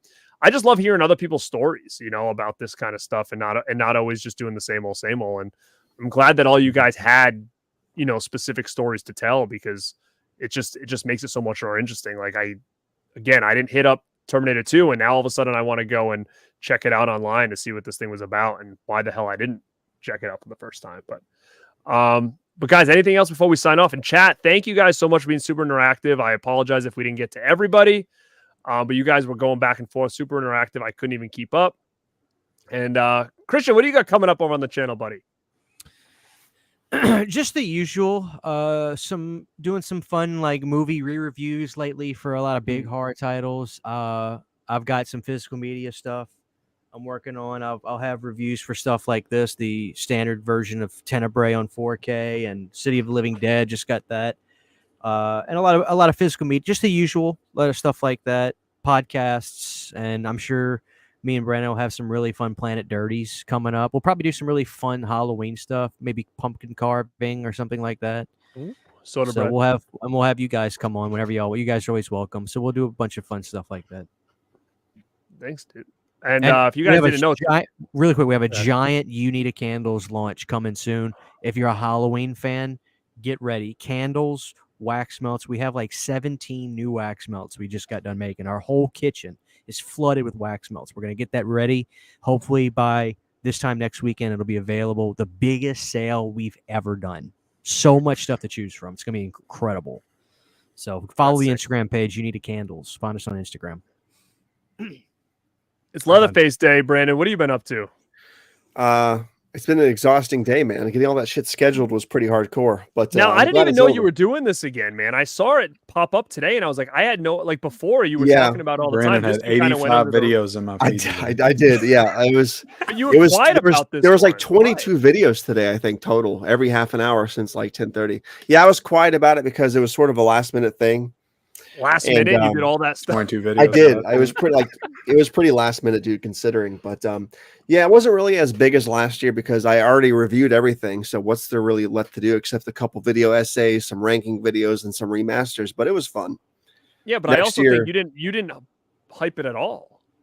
No, I sort of wanted to just kind of come out because I don't think anybody thought I was doing it. So I figured it would be a cool little day uplifter sort of thing. But So, I'm actually impressed that you had that much content that you've created to even discuss. That's where I was like, because I knew how much you did last year, yeah, and then when I saw these videos popping up, I'm like, geez, pretty creative little bastard over there. I mean, all these Appreciate different things that you made work for 8 hours or whatever it was. yeah. Thank you. Yeah, it was good stuff, man. I got a plan for next year too, with the 50th anniversary of the film and some long form video essays. I'll probably get you guys involved again, so it'll be good stuff, man. I'm gearing Yeah, up man. for Freddy Day right now, actually, which is September is that? 13th. September Is it? 13th. But definitely go Um, check out Tabata Vision. You're gonna get yes. your fix of Leatherface today, that's for sure. And if you go back and check out last year, he's a whole nother how many hours? I think last year was a little bit longer with longer videos, but it was like, yeah, it was like a 12-hour span, I think, last year. So But dude, I can't even believe that was a year ago. That's what kind of blows my mind. it's insane. It really crept up on To us, think man. about This whole year, like they say, time flies, but 2023 has flown Dude. by. Enjoy every single day. Oh I yeah. agree with you. I agree for sure. Ken, you've always got stuff going on. What's up with you? Yeah, who you pissed off now? I got a video coming out tomorrow about why I hate Disney. 3 parts. Even though they're releasing Prey on physical media, I still hate them. Oh, No, God. I got my Chucky's in, so I'm going to be trying to crack Yeah. into these. You know what? I haven't even ordered those yet. Bride of Chucky on Sunday.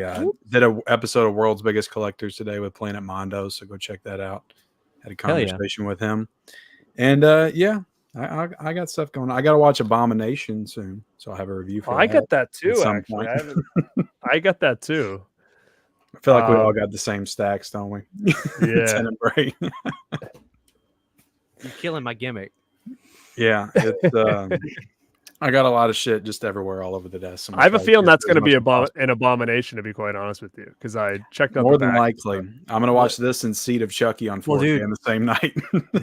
I mean, the back art, they show some nasty looking photos. So I think it's actually pretty funny. It looks pretty good. That and what was the other one? Replicator.